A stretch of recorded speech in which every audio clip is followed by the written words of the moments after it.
in the world. What up, everybody? Thanks for kicking it. We got 250. Smash the Rogans up. Because, we got algorithms out here trying to hold us back. All right, so Brian and I are going to have a little debate. The two primary subjects will be the spin, or shall I say the alleged spin, of the Earth and gravity. We're hoping to have it be cordial and respectful. Last time he kind of had to go 4v1, so we want to give him a fully fair opportunity to voice his side. And we will, barring how the time goes, have a Q&A session at the end. So we ask everyone that is going to super chat a question to be read off the Q&A to be respectful, no insults or personal attacks. If you have a specific question for me or for Bryant, then you can super chat it and we'll read them off. But like I said, try to be respectful, and also try to be respectful in the chat because, truth doesn't fear investigation. There's no reason to stoop down to any type of vulgar behavior. Okay, cool. So there is the opening. Jaren will be modding. So without further ado, let's add everyone in. Wow. How's it going, gentlemen? Doing great. That was a great intro, by the way. That's even though I don't agree with the premise. This will be fun. This will be fun. And just to piggyback off what Austin said, make sure if you're in the chat to try to be polite. Maybe think of Brian as your grandpappy or something. Just be respectful. We don't need to attack the person. Attack the argument if you want to attack anything. And not that old yet. No, well, close. Maybe I'm getting there. 52 is not. That's grandpappy age. I'm telling you. Yeah. So I guess the way it's going to work is we're going to just have each guy give 10 minutes to give their opening, and there'll be no interruptions. So it should be pretty simple from there. And I think you're going to start, right? Right? Yep. I'm going to start. Do you want to tell people who you are real quick? Oh, yeah. Bryant Myers, actually a former physicist and teacher. I did teach at Central Michigan University, so I actually was a college professor.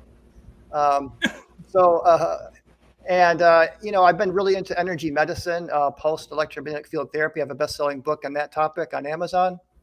And it's basically magnetic fields that change with time, and it has tons of research. It's been one of my main passions the past, I would say, 15 years or so.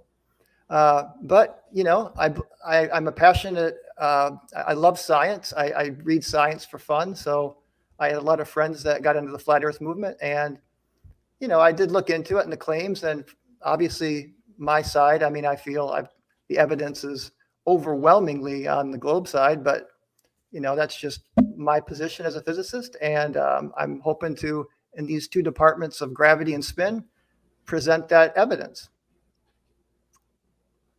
And Word. So Jaren, I think you just whoever's talking, I guess, presenting, like, just make them big. Okay. We'll just kind of do it that way.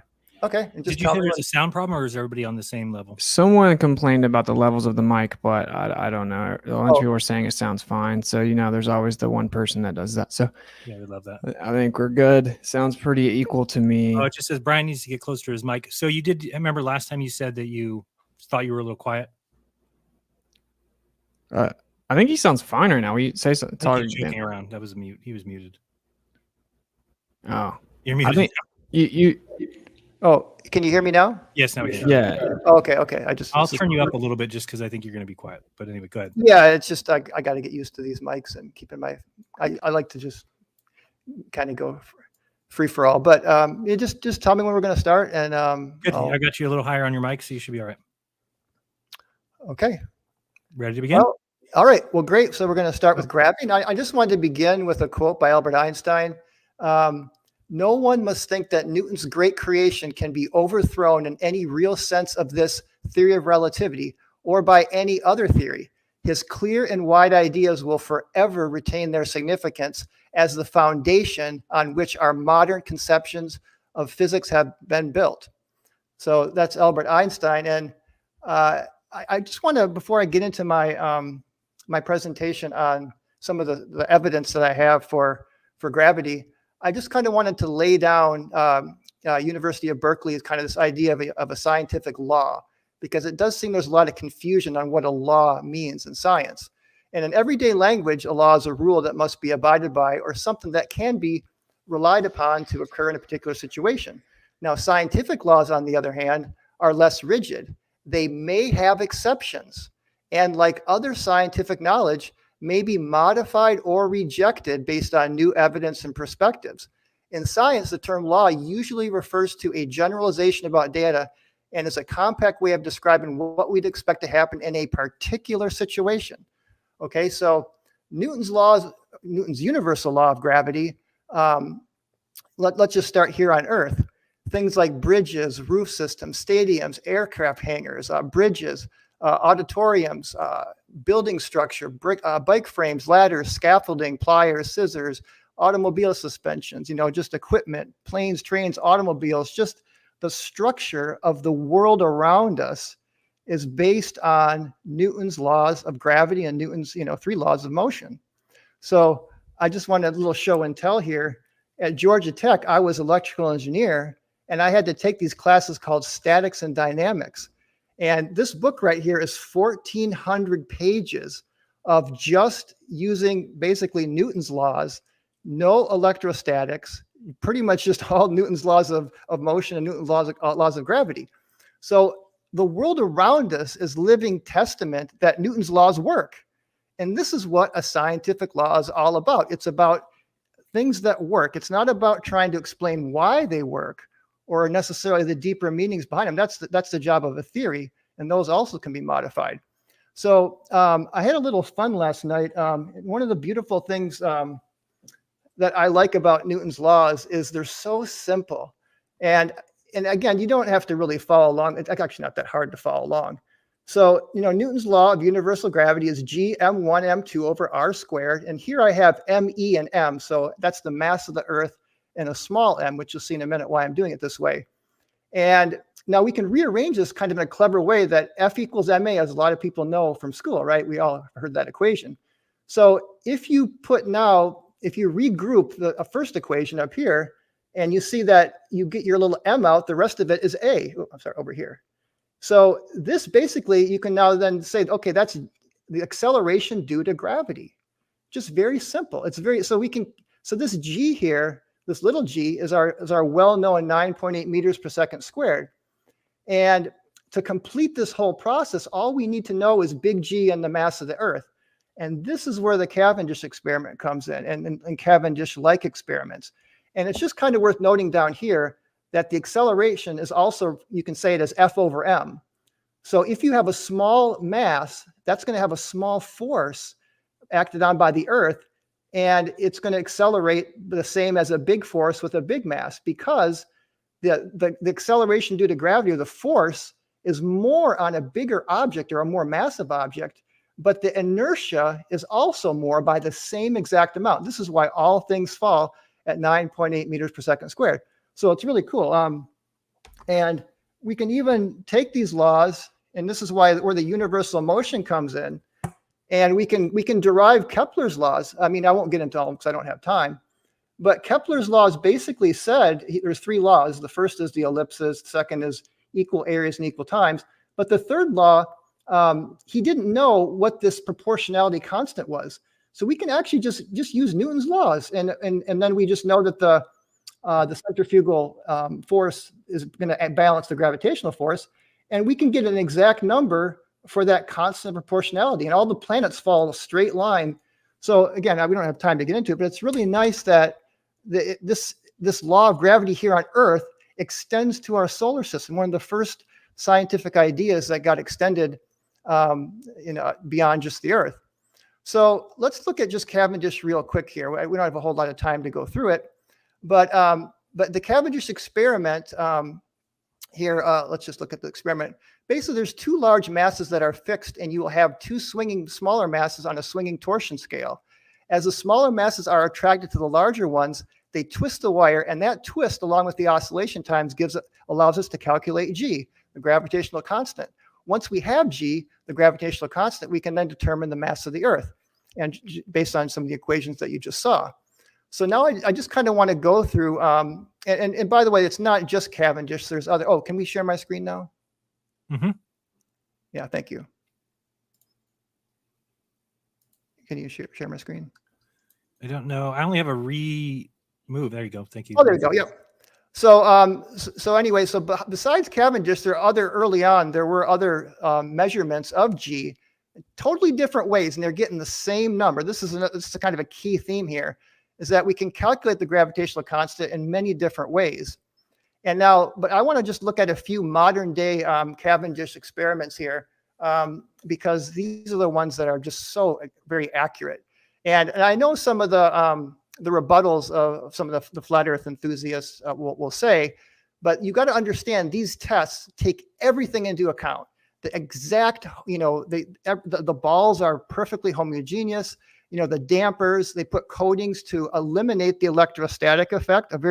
A thin gold layer is very, very carefully done to ground it out, no electrostatics. The air density, thermal effects, electrostatic is also shielded and grounded. And then the magnetic effects, they'll use mu steel shields on the balls, and mu steel blocks magnetic fields. And here's just a little table. You can see all of these different, and they know all of the things that can lead to inaccurate results, to incredible accuracy. So there's been a lot of different Cavendish-like experiments done over the years. And recently there's actually now about 200 to 300 peer-reviewed Cavendish-like experiments. And here we have the Committee on Data for Science and Technology, that the CODATA, which lists here the most accurate, most careful experiments, and they come up with a value for G that's around 6.67 times 10 to the minus 11, but it's out to 4 significant figures. That's incredible accuracy. And from the lowest, if you swing all the way back and forth from side to side, that's only a 0.07% difference from the highest to lowest. So it's incredibly accurate. But interestingly, other constants of nature are more accurately known. It's just gravity's one of the most difficult to measure, but it's still very accurately measured. So based on time, we don't really have time to go into the details of all these, but I did set up a page on my dfe.net, my debunkingflatearth.net site, and /G, you can see these studies. I got 12 really good peer-reviewed studies, and they're not all Cavendish, but a lot of them are. And you'll see that these, like I explained just a little bit ago, these were all incredibly carefully done, meticulously. And the fact that they're all getting almost the identical number, if you had like electrostatics or magnetism or other confounding variables, you would be getting wildly different numbers from test to test. You would not be getting this precise numbers every single time. And just look at the precision here. They're putting these in vacuum chambers. Some of these experiments did them almost near absolute zero. Just absolute incredible accuracy. Now this is one test I wanted to share, because I've heard some flat Earth enthusiasts will sometimes say, well, that's just a man-made piece of equipment. I want to see something in nature where mass attracts mass. Well, here you go, the Mount Schehillian experiment, which also has been done multiple times, and even recently, there's been a more recent study with the Mount Schehillian back in what year was it? It's a much more recent analysis.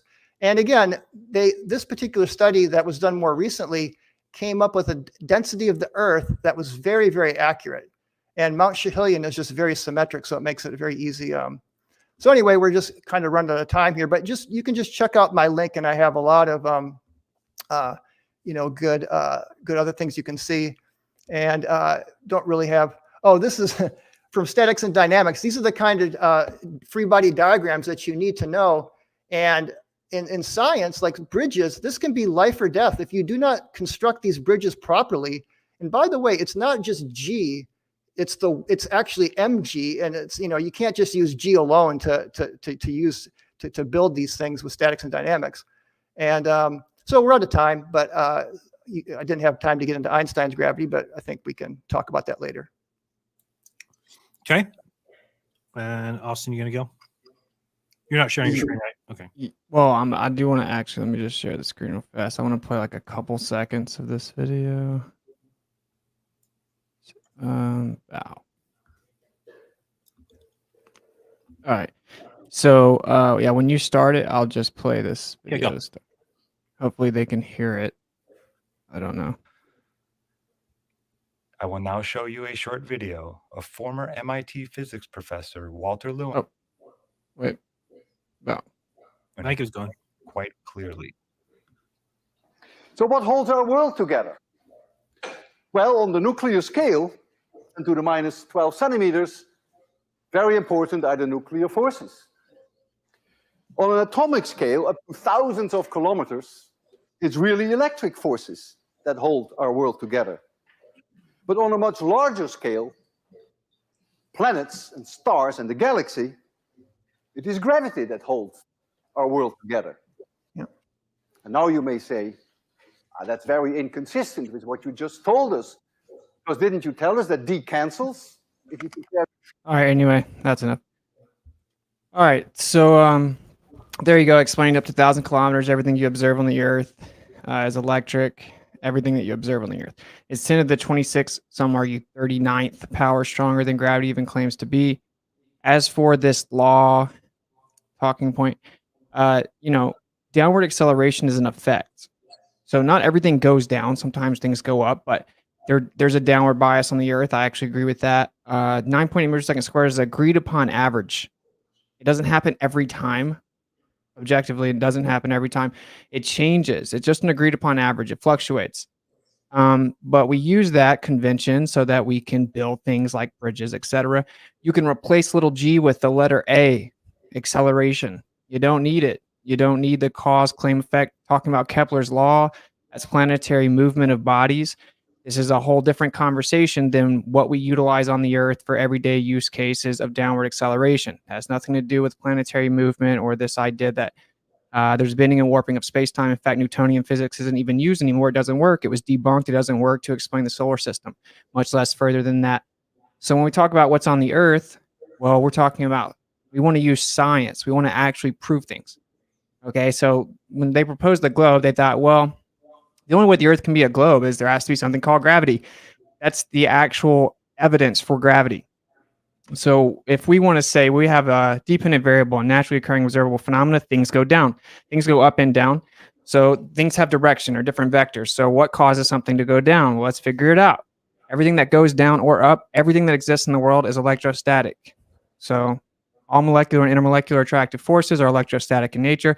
So anything going up or down is electrostatic. So let's manipulate the variable of electrostatics and see if it can actually affect the direction something goes. It does, objectively. Things go up and down relative to the electrostatics. The electrostatic field, you have electrostatic induction that goes to the object, and that relationship will cause things to go up and or down.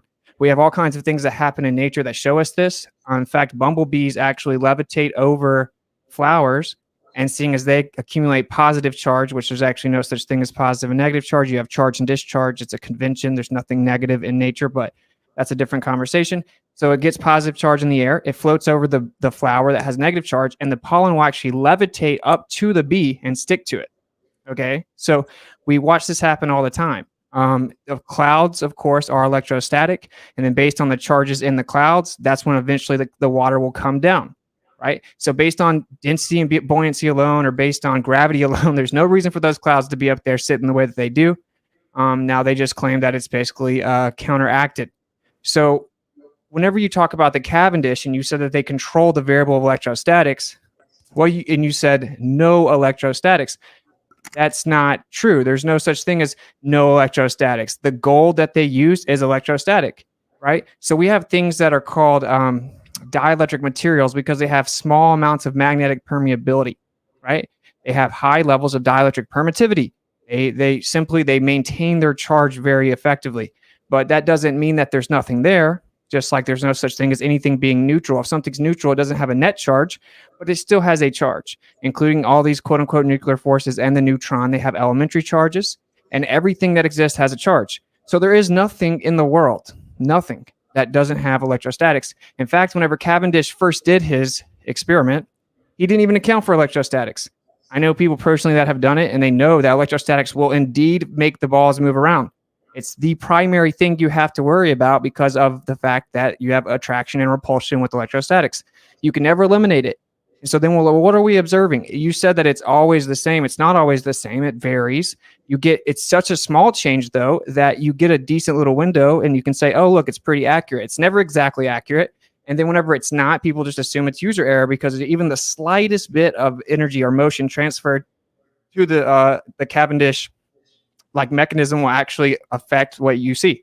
So you didn't account for electrostatics. If you manipulate the variable electrostatics in cap and dish, you will literally get the cause. You can't eliminate it. If you ground something, it still has electrostatics. If you put it in a Faraday cage, it still has electrostatics. There's no such thing as eliminating it. And it's 10 to the 36th power or 39th power, stronger than gravity even claims to be. So all this stuff about 9.8 meters per second square, that's an agreed upon average. It's not consistent. That's just an effect. It isn't exclusive to the idea that the Earth is a gigantic ball with bending and warping of space-time. It's not different on a flat Earth or a globe Earth. If things fall down, we have an agreed upon average. That's the effect. What's in contention, what gravity is the claimed cause of that effect. That doesn't mean anything. Like I said, you can change little g and you can replace it with a. So what we know to actually be true, and I just showed you Walter Lewin from MIT explaining it, everything up to thousands of kilometers, which I don't make claims about thousands of kilometers because I don't believe in fairy tales, but the point is that everything on the Earth is electrostatic, and it's just objective, and we can manipulate that variable. We have spider ballooning. They proved that they took them outside of the wind because they used to think that they did that because of wind, and actually based on electrostatics, they levitate more effectively. They basically fly because they propel themselves electrostatics. Bumblebees are not aerodynamic, but they use electrostatic resonance, and they can fly through crosswinds up to 60 miles per hour unaffected because they have like a little electrostatic force field. So what we have, I'll use the last 3 minutes to explain this. All the stuff of just begging the question of gravity doesn't mean anything.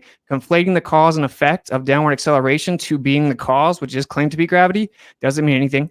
Just saying, look, we have an equation that we can use for technology based on 9.8 meters per second squared doesn't prove gravity at all. Like I said, you can replace a little g with a.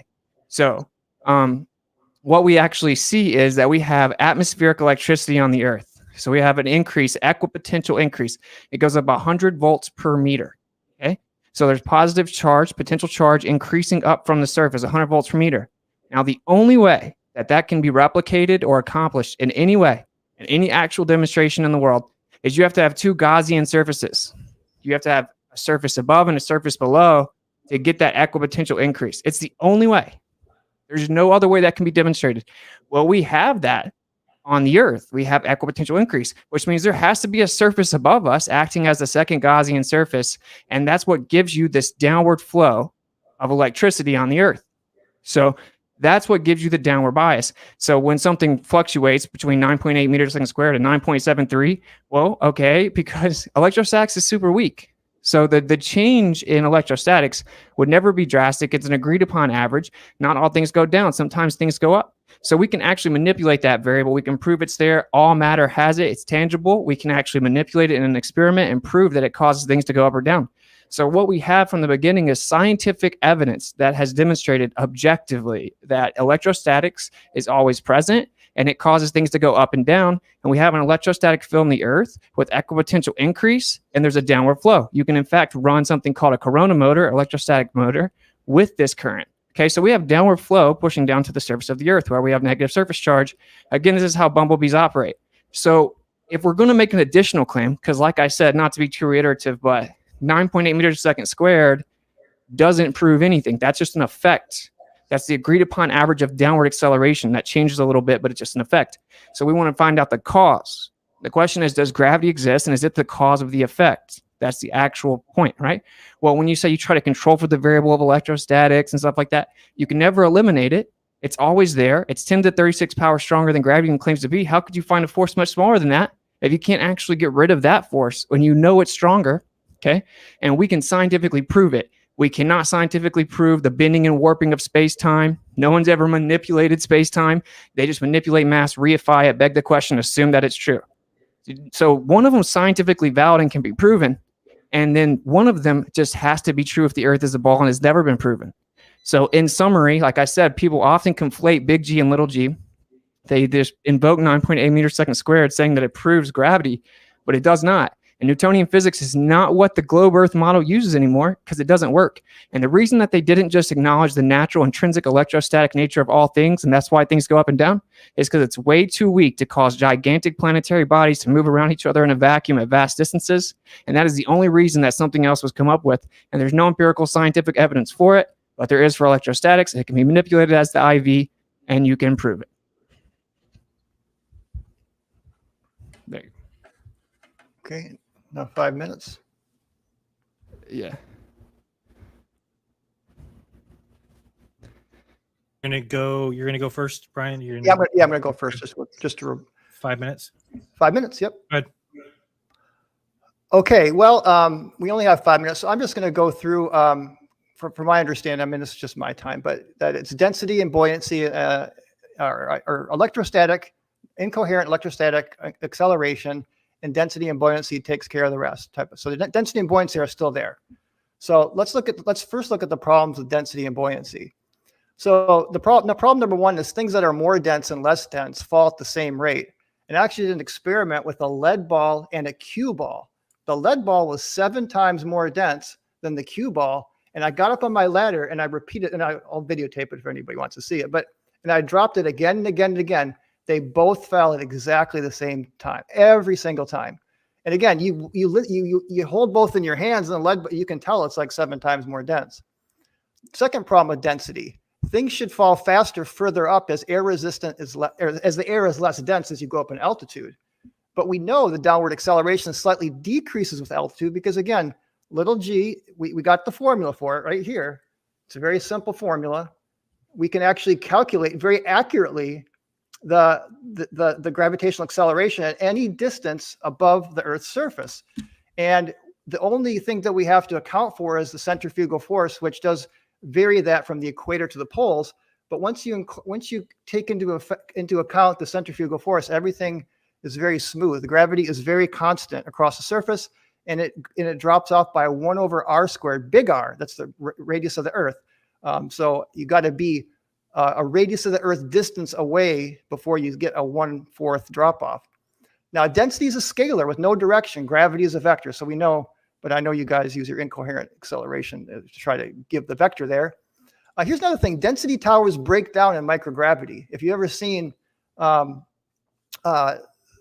some of the images of that, you can see that the density towers don't even work when you got a zero gravity. Now the problems with buoyancy. Can I share my screen here for just a couple minutes, Jaron? Yep. Oh, yeah, thank you. Okay. So the problems with buoyancy is that buoyancy literally is defined by gravity. I mean, the actual formula for buoyancy is it's the density of the surrounding fluid times the volume, which gives you m. That's units mass times g. That's gravity here. So it's basically mg, and it's not just g replaced for a in these books. It's mg. It's the weight. So you got to incorporate the mass there too. And you can see right here a great little demonstration of this is in like a free fall environment. So when you take out gravity, you can see buoyancy doesn't work anymore. So again, this shows you buoyancy depends on gravity. So we got over that. So now I want to get into electrostatics here from our remaining time. So, and I'm not going to have enough time to get through. We can talk about this in our discussion. So there's some catastrophic problems with electrostatics. I say catastrophic because they are. So gravity depends on mass. Electric field depends on charge. Electric fields and electric charges can be shielded. Gravity cannot, provably. Shouldn't we be able to step inside a Faraday cage and levitate? I mean, it doesn't. I mean, we can shield electric charges. Why don't objects of different electrical charge or magnetic properties fall at different rates? I mean, we know this. Different diamagnetic and different conductors versus insulators. I mean, in electric fields, they would have forces acting on them in different ways. And again, why do magnetic, paramagnetic, and diamagnetic objects all fall at the same rate? So again, you can get a magnet or a non-magnetic object, and gravity will pull them down equally every time. Electrostatic charges can be attractive or repulsive. Gravity is only attractive. The source of the electromagnetic attraction and how it works on, So what is the source of this electromagnetic attraction? How does it work if bulk matter is neutral? So again, I got my little thing here. I wanted to have Austin. Oops, it's my camera here. So we want to kind of go over this side here. We want to get an F equals something up here. Okay, go. I'm sorry. Share my screen real quick. I just had just a couple slides here that are important that I just. So the problem with this too is the fact that these electric fields that Austin talked about, they fluctuate wildly, and that at about 30 kilometers, it's almost zero. And we know gravity keeps going beyond 30 kilometers. So it just doesn't work. It doesn't match reality at all. In fact, the electric field changes not only around thunderstorms, but around, the time of day and the seasons. So again, we can get into this in discussion. Okay, Austin, you're up for 5. All right. So I never claimed. So you started off talking about density, why density does. Oh, it says the host says, oh, never mind. So yeah, my bad. I never claimed it did, right? Like density is one thing. You can't have density without electrostatics. So everything that has density, and if you look at the periodic element chart, I don't necessarily believe all the atomic theory, but it's a convention. There's a correlation in density and electrostatics. That's why it's one of the main variables addressed on the chart. But anyway, density itself isn't the full answer. I actually agree with that. Your examples aren't particularly great, though. If you use 2 different densities and you drop them, well, you drop them from a few feet above the Earth, and they're going to go roughly the same distance down. The primary thing to figure out, what is the determination of the vector? What determines the direction itself? Once it goes down, then, it's agreed upon average. I mean, until you drop something 5 miles in the air in a vacuum chamber, you really don't have much to stand on. And dropping it just a few hundred feet in the air doesn't really mean much. And again, downward acceleration does change drastically. We use gravimeters all over the Earth, and it's different all over the Earth. The downward acceleration of little BB used interferometry. They also have spring-loaded ones. They show different rates, actually. So it's not this magical, consistent 9.81 meters per second squared every time. That isn't true. That's like a misnomer. I don't know why people say it. But yeah, so it's not just density, but whenever there's a density of an object relative to the density of the medium, that's going to determine direction. That buoyant force that's resultant is much stronger than electrostatics. And in fact, of course, it's even stronger than gravity. Right? Even in this theoretical idea that there's gravity here, this other type of gravity, because actually gravity means gravitas and weights.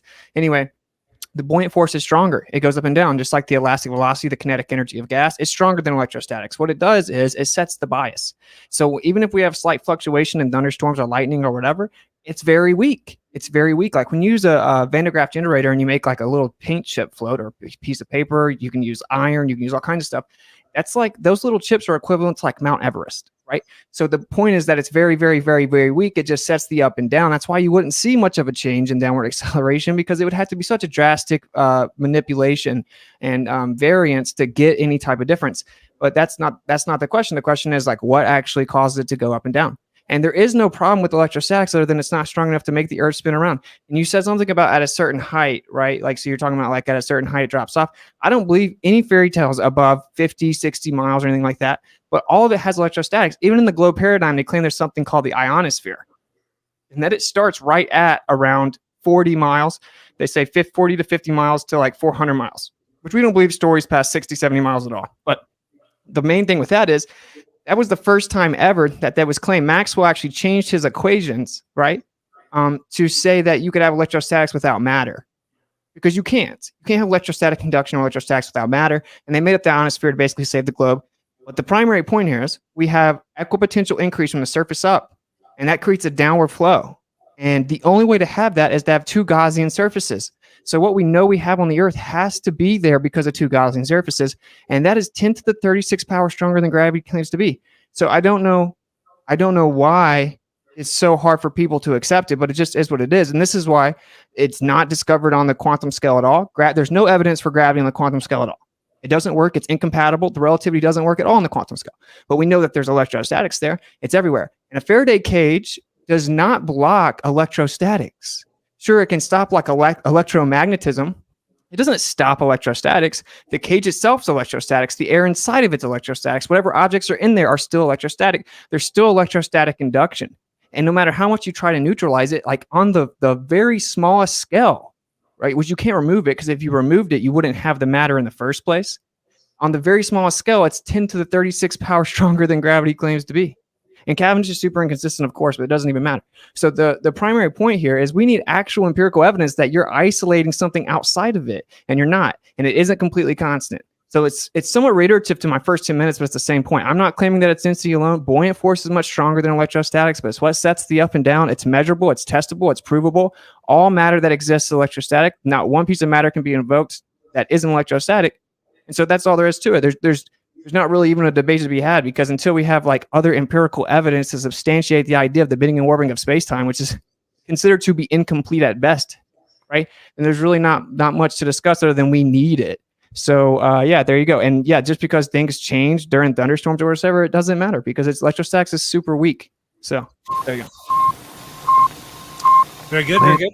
Land the module.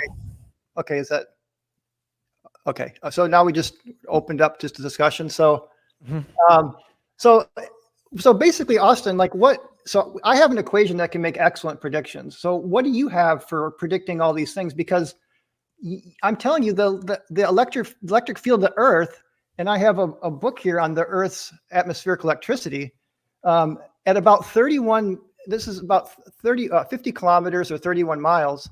I mean, there's a very highly conductive layer. The electric field is falling off to, I mean, almost zero. It's like in just like the millivolts per meter. I mean, it just gets really down, and the average is 8 volts per meter going up to 30 kilometers. And this is actually from one of the things you were showing on your Corona motors, right? They actually had this diagram on your Corona motor little thing. The guys that did the Corona motors drew this diagram. And I saw you using that demonstration on one of your videos on Corona motors, right? And they were basically saying the same thing that I'm saying. But see, gravity doesn't stop at 31 miles up.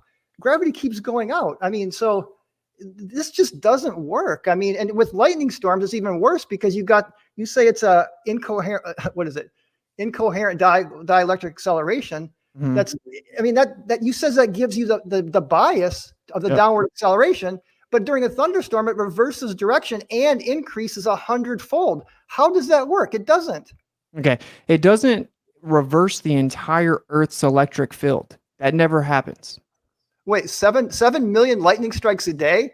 That is a lot of reversals. And if you that's what gives the Earth its negative surface charge. If you pick up a book and understand Earth's atmospheric electricity, you would start to realize what you're saying is nonsense. Do you think the entire Earth's electric field flips? No, what's happening, it's a global circuit. What you have is you have the downward, like you said, the fair weather electric field, as you're saying, coming down. Then you've got like currents in the Earth, and then the lightning strike, it's putting it back. So it's a circuit going around. So in the current, the fields are going sideways here up on these upper layers. So that would mean gravity would be going sideways up here.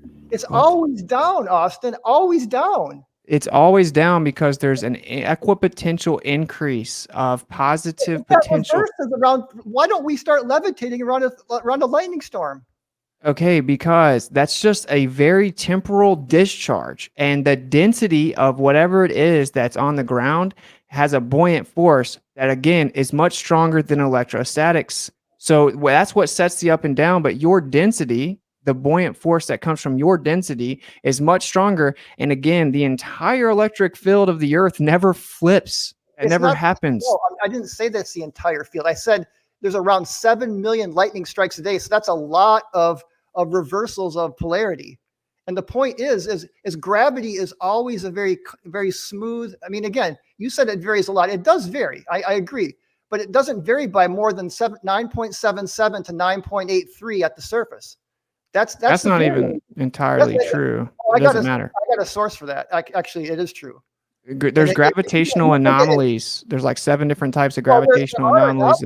But I'm telling you, the acceleration into gravity is very well mapped out by geodesists. Very well mapped out. Why wouldn't that work with electrostatics, though? Again, I just told you, because the electric field is dropping off a lot more quickly than the gravitational field is. You know what the gravitational acceleration is at 30 miles up, Austin? The gravitational acceleration? Again, I can use pretty much always the same. I can use my equation to make accurate predictions. You don't have an equation. You don't have anything over here. See that red box, Austin? Yeah. You don't have anything to put in that box to make any predictions. Or if you do, let me know. Well, for force, that says F equals. So yeah, force equals mass times acceleration. Okay, but again, what's the acceleration? Where are you getting that from electrostatics? That's what everything is it's literally all electrostatics. Use Coulomb's law to derive that then if you're using electrostatics. We could use Coulomb's law, but it doesn't matter. You gotta set MA to Coulomb's law, and I tried that. You know what you get is nonsense. Absolute nonsense. That's a lot of specificity you got for us there, Bryant. The thing here is, my God. That's what Walter Lewin, when he did his presentation on electrostatics, he derived Coulomb's law. That's the equation you use for electrostatics. I know. Yeah, it's Well, almost exactly the same as well, the then do gravitational law, but it's just charge is Give different. us an equation that will give Let us Austin finish that thought. Go ahead, Okay. Austin. It's just Right. charge that is different, but the point is that downward acceleration is just roughly agreed upon 9.8 meters per second squared, Brian. It fluctuates a little bit. It's not constant. It changes all the time, and it actually changes during thunderstorms. I've read the data. During thunderstorms, how fast something falls at the surface changes. So how does that work? Well, show me the research. Can you give me a reference on the study that shows that, please? Sure, yeah. Okay, send it to me. Yeah, I mean, I'm not going to. I'd love to see that how gravity changes during a thunderstorm. I would love And to see during rainfall. that. Okay, I'd love Isn't to that see interesting, though, Brian? But just I will send you all the resources. Well, listen, Hypothetically, what would be your answer? Because this is well documented at universities. well, I'm not going to say anything until you show me that study because I'm skeptical. 'Cause I know gravity cannot be shielded, Austin. I know this. So what you're saying can't be possibly true. What can't be? You're just reifying it. Do you know I'm what a not reifying reification it. fallacy You is? want I to do know it. do 1 minute back and forth so that we're not talking over each other? Are you guys okay? I mean, I think we're fine. So we can just try to keep it both. Do you know what a reification fallacy is, Brian? Yeah, I do know. But again, science doesn't claim to be. We're using models to make accurate predictions. We're not trying to say that the model is the thing. We're just saying that these models of gravity that we have work, and the ones you have don't. You don't have any model. Yeah, I do. I just replace your little g with the letter A. Okay, but then you got to set MA equal to what's the force then? That's Coulomb's laws, electrostatics. If otherwise, is it F equals D for density? I mean, what are we going to put in there? Do we There's electrostatic field, but do we set density equal to MA? I mean, is that what we should put? D equals MA? wait, time out. You said gravity can't be shielded. You know electrostatics can't be shielded or removed. Yes, It's all provably. It's called a dielectric constant. Every material has a dielectric constant which shields electric fields.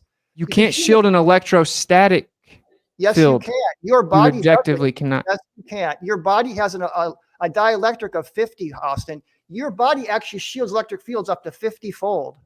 Are you saying that we can shield electrostatics? Electric fields, yes. Electrostatics. Electrostatics, if you have an electrostatics object, it's giving off an electric field. That's how it works. There's an electrostatic field. But can you ever shield from electrostatics? Yes, you can. You can shield electric fields. You can't, Bryant. Well, show me the paper that says that, please. Okay. I'd love to see that evidence. You're making the positive claim that you actually can do it. So what, you use a Faraday cage? That doesn't do it. So what else are you going to use other than a Faraday cage? Look up any electrodynamics textbook. Electric fields can provably be shielded. Provably.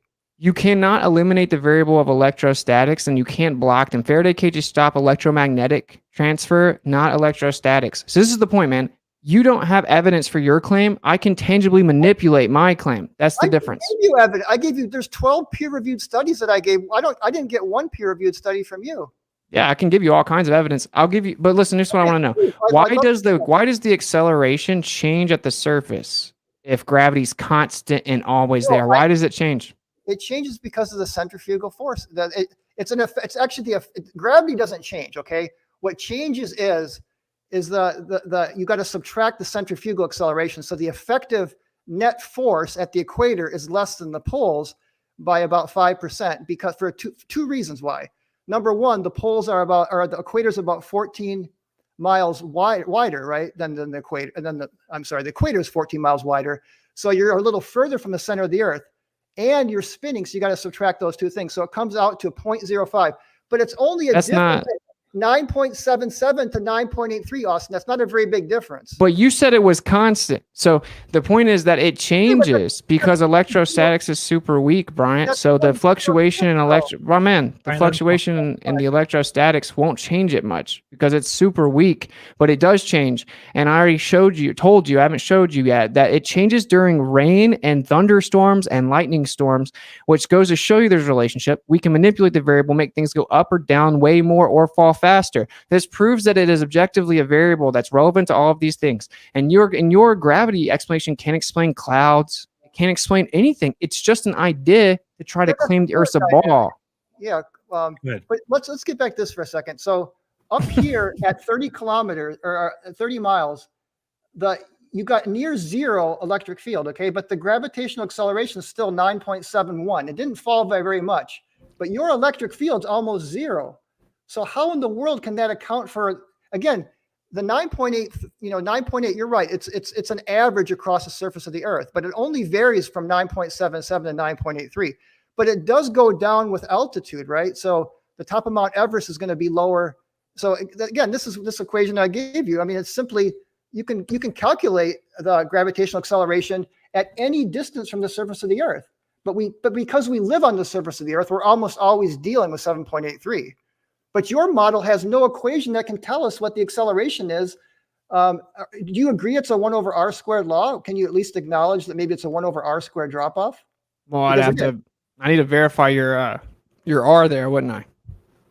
Well, okay, but I'm saying it is a 1 over r squared drop off, provably. I mean, we can take the measurements. I mean, you can measure the acceleration going up in altitude and see that it is falling exactly by this equation right here, by the 1 over r squared. Is your claim that there's no proportionate relationship to acceleration and then how high up you go in the electrostatic field?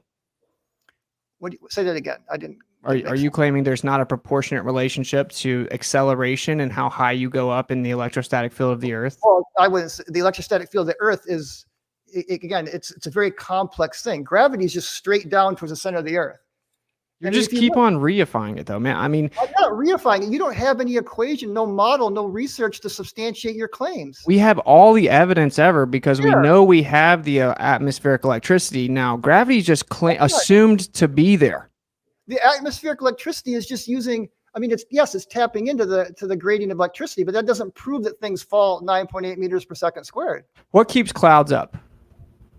Clouds, it's a very complex fluid dynamic situation where you have warm air rising and a very fine mist of water. It gets to a certain altitude, cools off, it condenses into clouds, and at some point it's going to rain and come back down. I mean, Why? just like well, it's basically heat, pressure. I mean, there is gravity involved because the water rains down and comes down again. I mean, doesn't the clouds hold like millions of pounds of water? So just accounting for gravity, why wouldn't it just fall down? Again, the clouds are spread out, and it's a very fine mist. So just like dust in the morning when the sun comes through your window, you can see the dust particles, they're floating in the air. Mm-hmm. I mean, gravity's still working down on them, but when you have a very, very small surface area, it's a surface to volume ratio. The air resistance gets proportionally greater as you get a smaller and smaller size because your surface to volume goes up, right? So for example, let me give you an example. You can drop an ant from like 10 feet up and it'll walk away. Why? Because the air resistance, because it's so small, it's got a lot of surface area to its small little volume. So when you have little tiny mists of water like that, they have, warm air rises, right, Austin? So hot air balloons work this way. So the warm air that rises up, then it gets to a certain altitude, it cools off, and then it kind of condenses into the clouds. But it's not like there's just like a big ocean of water up there. It's very fine mist particles that have a very high surface area to volume ratio. So they will come down. Gravity eventually brings them down. That's what we get rain, right? All right, that was a lot. Objectively, even within your paradigm, clouds are held together with electrostatics. What happens is there's a friction. Ryan, come on, bro. Okay. There's a friction that builds up inside the clouds, and it creates charge, and the charge continues to build, and then the charge within the cloud begins to like situate out, and eventually you have what's called negative charge. It's discharging going on at the bottom of the cloud, so much so that eventually you will have something like lightning happening, which is a discharge going down to seek equilibrium to the surface because there's a downward flow of electricity on the Earth. There's a downward flow. Clouds are held together with electrostatics. They're within the electrostatic field. All of the water and the ice crystals in the cloud are electrostatic. They all situate themselves based on that. That's what lightning is. It's electrostatic discharge seeking equilibrium. So we have a downward electric flow on the Earth. Electrostatics is 10 to 36 power stronger than gravity and claims to be, and everything has a downward bias, and then the different forces like kinetic energy and buoyant force is stronger than that. This is just objective. But the lightning strikes go back up though too, Austin. It goes the other way. You know, lightning bolts go up and down. They don't just go down. Okay. So that's it just nullifies what you just said about No. downward. It's not a downward acceleration then. That's because if it's going up, we don't levitate. Again, we're not levitating around thunderstorms. You wouldn't levitate because you're so much more dense than the air. You're still going to be down. Electrostatics is very weak. It just sets the up and down. That's a ridiculous response to say that we should levitate if electrostatics was real. That doesn't make sense. It does make sense because the voltage increases by 100-fold, Austin. So not only does it reverse direction, it's going to like 15 to 20,000 volts the other direction instead You'd of have to go by like 1,000,000 though, Bryant. That's what you don't understand. The whole Earth's electrostatic field just sets the up and down. Your buoyant force of density is so much stronger. We do have things levitate, and we have electrostatic levitation in nature. It happens all the time. The fact that lightning goes up and down, which actually looking at slow motion, it's really crazy. Lightning is a baffling thing. Yeah, there's discharges from the surface as well, based on what charge is on the surface and what is in the clouds above that. That's what it is. It's just seeking equilibrium relative to the charge and discharge levels of the cloud and the ground. It going up and down doesn't change anything. My point is that all of it's electrostatic. Everything is. And that's way stronger than gravity. Everything's not electrostatic. Name one thing. Well, first of all, you know, there are 4 forces in nature, not just electromagnetism, right? Can you name one thing that's not electrostatic? Gravity. Well, it's part of everything, but so is gravity, and so is the nuclear force, so is the weak. And then you got the electromagnetic force, which you're referencing, but you're ignoring for some reason the other 3 forces. No, I'm not. So, they're all electric. They're all electric. The nuclear Name one of them that's not. We're not counting gravity because gravity isn't actually real. The nuclear force is electric? Yeah. Okay, show me evidence for that. Because it literally does the opposite. It actually holds like charges together. Do you know that? You didn't know that was electric? Do you know that like charges repel? Do you know that? Yeah, but incoherent charges always attract. So you need polarization. You need polarization to have attraction and repulsion. But listen, even the neutron, the nuclear forces, all that, they have elementary charge, something that's called elementary charge. They still have a charge on the most fundamental level. That's the only way that you could have any of this stuff held together inside the atomic theory. The protons and the neutrons, you say they cancel out. You have bosons and all these different, particle physics, pseudoscientific terms. It's all charge. Everything has a charge. It's all electric. Everything is. Okay, so that's my point. Charges repel. I've done many little pith ball experiments when I used to teach physics. Those little balls will repel each other. They don't come together, Austin. You're just talking nonsense. Incoherent. What Electrostatic acceleration is always attractive. You have to have polarization to get repulsion. Where does that come from? It doesn't. I mean, what can you show me a research study that references incoherent dielectric acceleration? Well, it'd have to be something from like electrical field theory, like decades and decades ago, before the pseudoscientific derailment of modern science because of the devotion to heliocentrism. But yeah. Austin, look at the world around us. We are advancing in technology. We're not going back in the dark ages. So don't say that the science of the 1800s is somehow better than the science of today. Actually, it is because of the Michelson-Morley, and then everyone went the wrong way. We don't have to change the subject, but the point is they threw out the background medium for electrical field theory, and then they ran over here towards trying to explain the Earth as a ball. So that's what happened. So yeah. I don't agree with subatomic particle pseudoscience. It doesn't work. Particle physics has been debunked. It claims electrostatics is the exchange of virtual photons because the math doesn't work. So objectively, you guys are falling apart as time goes. We're not falling apart. Again, you're not understanding a scientific law and what a scientific theory need. They work in their domains of application. If that didn't work, we wouldn't have, computers, quantum mechanics is the basis of the computer you're looking at, of lasers and cell phones. So you can't say that these things are disproven when you have technology all around you that is actually using those things. Wait, you think virtual photons are real? Virtual photons are part of a mathematical. You know the difference between a mathematical model is versus reality? Yeah, I do. Again, it makes predictions that we can use to make things and to do wonderful things in this world and this universe. So, a mathematical model is about gathering evidence from observations, creating a model that can be used to make predictions and to create a theory that can then, we can apply this in engineering and do a lot of wonderful things with. Yeah, I don't dispute the just to wrap this up, we can maybe move on. I don't dispute the conventions are valuable, Brian. It's the fact that they're not reality. They're wrong. Particle physics made a prediction for magnetism and electrostatics, and it was debunked, and they had to invoke virtual photons. Everything's electrostatic. That's 10 to the 36 power, stronger than gravity even claims to be. You can't eliminate the variable. We have an electric gradient on the Earth. You have to have two Gaussian surfaces to have the equipotential increase in electricity. So the globe can't even explain how we have equipotential increase of electricity, and it has a downward flow on the Earth, and it's much stronger than gravity even claims to be until you get onto the planetary scale, and even Walter Lewin from MIT will tell you that. Again, this book right here actually explains the electric field and how it's created through a very complex interaction between the sun, the magnetosphere, and the atmosphere. So it actually, we can explain it, and it's not downward, an incoherent dielectric acceleration. Not once is it.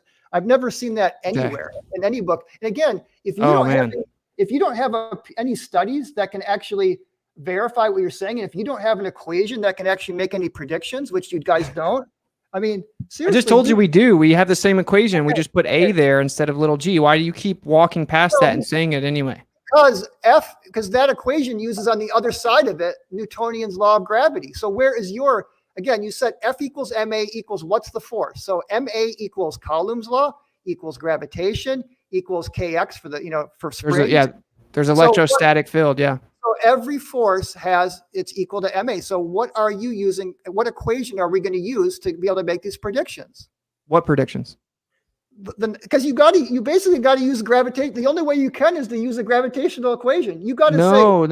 You're not understanding that the gravitational constant is just the downward acceleration agreed upon average. You put little g there. It's just the effect.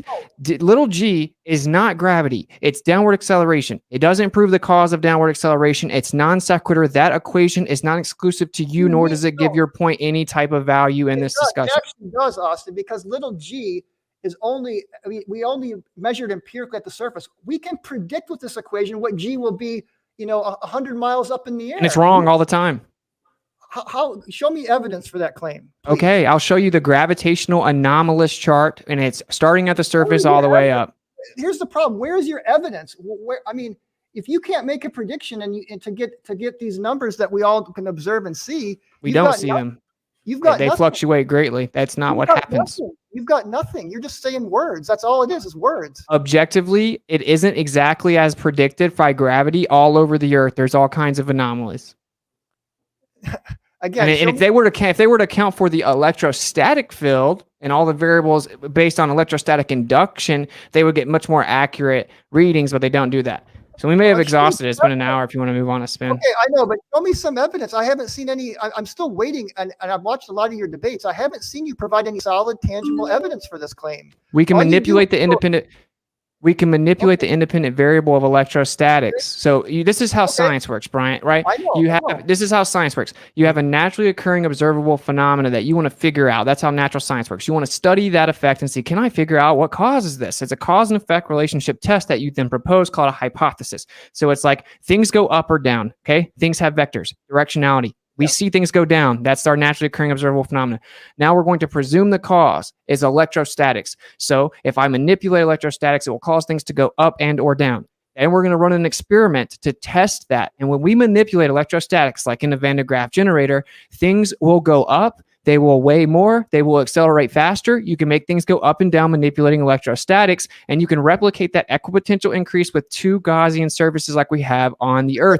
This is actual science. Gravity has none of that. I know. That's just electrostatics, so that's not gravity. I mean, I used to teach physics. I used to use an Van de Graaff generator. You could just get a wool sweater and a balloon, and you could add. You don't even need to get those Van de Graaff generators. I mean. I know, you're right. You can do it with all kinds of... Now, can you do the same thing and give us scientific, experimentally valid, verifiable evidence that gravity is real? But do you have an equation that can make any predictions, a model that can make any predictions at all? I mean, seriously, just one prediction. I mean, I can just call it the electric constant. I can just call it the electric constant acceleration. Put the letter A there. I mean, can you solve this with your model? If a ball drops from a 10 meter on a ledge, what's the object's velocity before it's the ground using your model? I mean, I'd love to see you use your model to solve this little problem. It's a very simple problem with Newton's kinematics and gravity. But if you can't solve a simple problem like this, you absolutely have no model at all, because you got to be able to make a prediction, Austin. Otherwise, you've got nothing. Okay, well, we can make all kinds of predictions with electrostatics, because all you're doing for yours is factoring in an agreed upon average of downward acceleration. Oh, it's much more than that. What is it?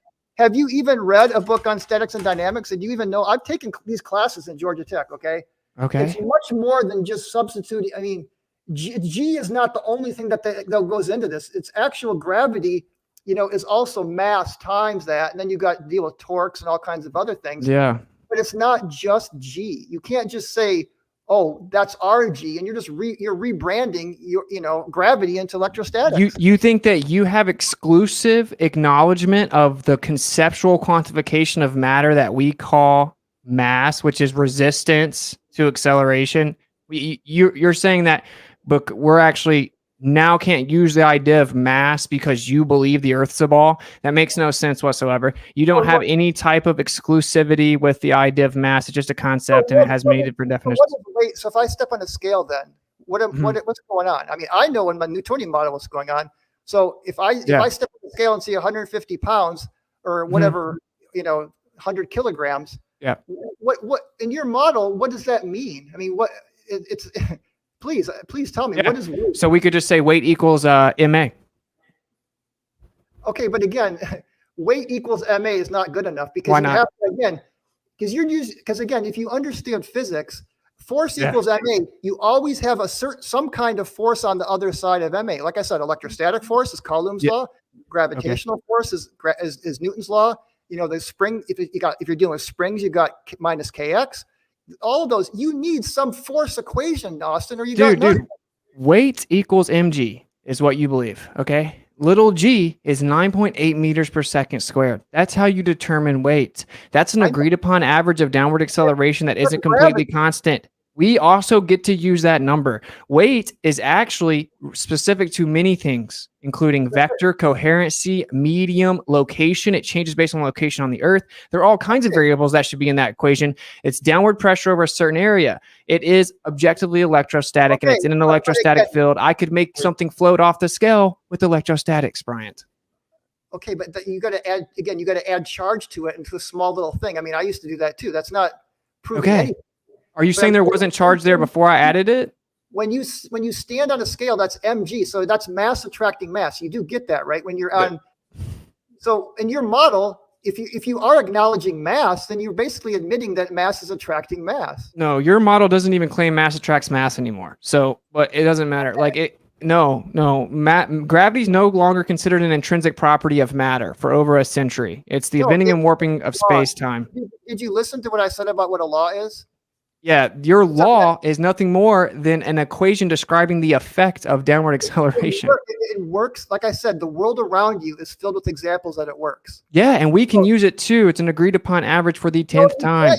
That's gravity. You got to, again, you don't have a force equation, Austin. So we'll let the audience decide. Let's go to the next one. Yeah. Let's go on to the next one. Okay, so who's going first this time? Let's go to rotation. He can go first. Okay, we doing 10 minutes? Okay, hold on. Just give me a second to load up my. Oops, that's a 5.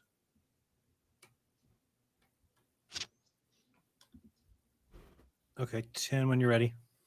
Okay, I'm ready. So the subject on this one, we're moving on to spin of the Earth. Yeah. Yes. And you have a hard stop at 8, right? Yeah. Okay.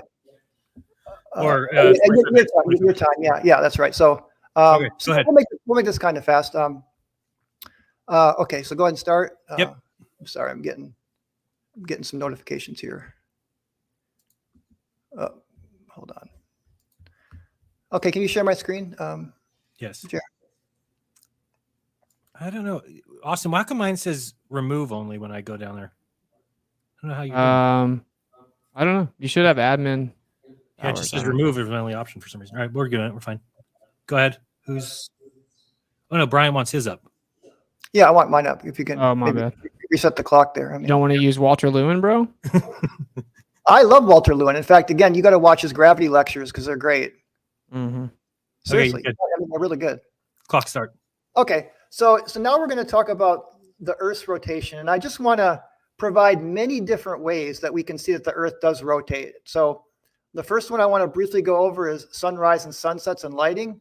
Then I want to look at counter-rotating star fields, equatorial mount telescopes, we'll just mention really quickly.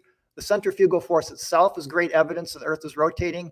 The Earth effect on east to west flights is a good evidence that the Earth is rotating. And then, of course, we got gyroscopes. We got optical gyroscopes, mechanical gyroscopes, the Foucault pendulum, long-range ballistics. And so let's just start with sunrise and sunset here. So I really like this little proof. So I just want you to watch this little animation. You can see the mountain here is lighting up from the top down. This is looking west at sunrise. So sun's rising, you're looking west the opposite direction. Now this is sunset on Mount Everest. So you can see the opposite. The last thing to stay lit is the top of the mountain. So now if you look at the way that the sun works on a flat Earth, the spotlight sun, any light source, even a laser, has divergence. It's going to spread out. So the bottom of those mountains should be lighting up first on a flat Earth. And at nighttime when the sun sets, the last thing that it's the opposite direction too. The bottom should be lit up last. But it's just the opposite, which is perfectly explainable by the rotating Earth. So you can see the light rays are coming in here. And then as the Earth rotates around, the top of the mountain is going to come up first and get those light rays. And if you just play around with this and kind of think about it, you'll see this is a really great proof. The second one is counter-rotating star trails. So I call this the insurmountable failure of flat Earth, to try to explain how the northern and southern hemisphere can have not only two different star trails that are rotating in different directions, but two totally different north stars. But this works perfectly on a globe. And I really like the equatorial when you look at these star trails on the equator, because you can actually see these counter-rotating fields going in different directions at the equator, or the ecliptic. I mean, the equatorial. So to me, this is just a great proof that we have two poles, and you got in the southern hemisphere. Again, down is down. So when we look south, we're looking down towards these stars. On the flat Earth, you're looking towards the ice wall. So it just doesn't make any sense. So in the northern hemisphere, everybody's seeing just Polaris. And below, you can see it just south of the equator, you can still see Polaris just based on, but when you get a far enough latitude down, you just can't see it. But the point is that we got two different rotating fields that's perfectly explainable by a rotating Earth. Okay, so the next thing is kind of related to this is equatorial telescope mounts. And I believe there was a challenge to one of the flat Earth debunkers had to give a challenge to flat earthers to explain or model how equatorial telescopes could work on a flat Earth. Because again, these telescopes stay mounted in one direction and they rotate, and it's that way you can stay locked on one star. So they don't need to be moving. Now you can see over here on a flat Earth, you would have to constantly be moving and adjusting your telescope to be able to see that, say, the North Star, for example, where on a globe, it makes perfect sense that equatorial telescopes work just fine. The next thing I want to talk about is the centrifugal force. So this also is very conclusive evidence that we are on a spinning sphere. So the centrifugal force is the force due to the rotation of the Earth. And you can actually measure that things weigh less at the equator than the North Pole. This is why in the old days you could only buy gold on a counterbalance because they know otherwise you could buy gold at the equator and sell it up in Alaska and make money. So it's a well-known fact that things do weigh less at the equator than the poles.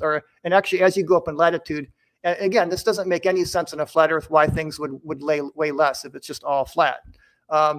Now, related to that is the Earth-Vest effect, which is related. It's a component of the Coriolis effect in the up-down direction. So basically, it's related to centrifugal force in the sense that if you're on a plane flying in the same direction as the Earth, and again, the Earth and the atmosphere are all rotating together, but the plane relative to the Earth atmosphere frame is going to be going in a little extra fast. So that's going to create a little more centrifugal. And again, you can actually weigh this, and it's the opposite is the effect when you go against the rotation of the Earth. Again, Earth and atmosphere rotating together, but the plane traveling relative to the Earth to rotating Earth atmosphere is going a little faster. So you're going to get a little bit more of that.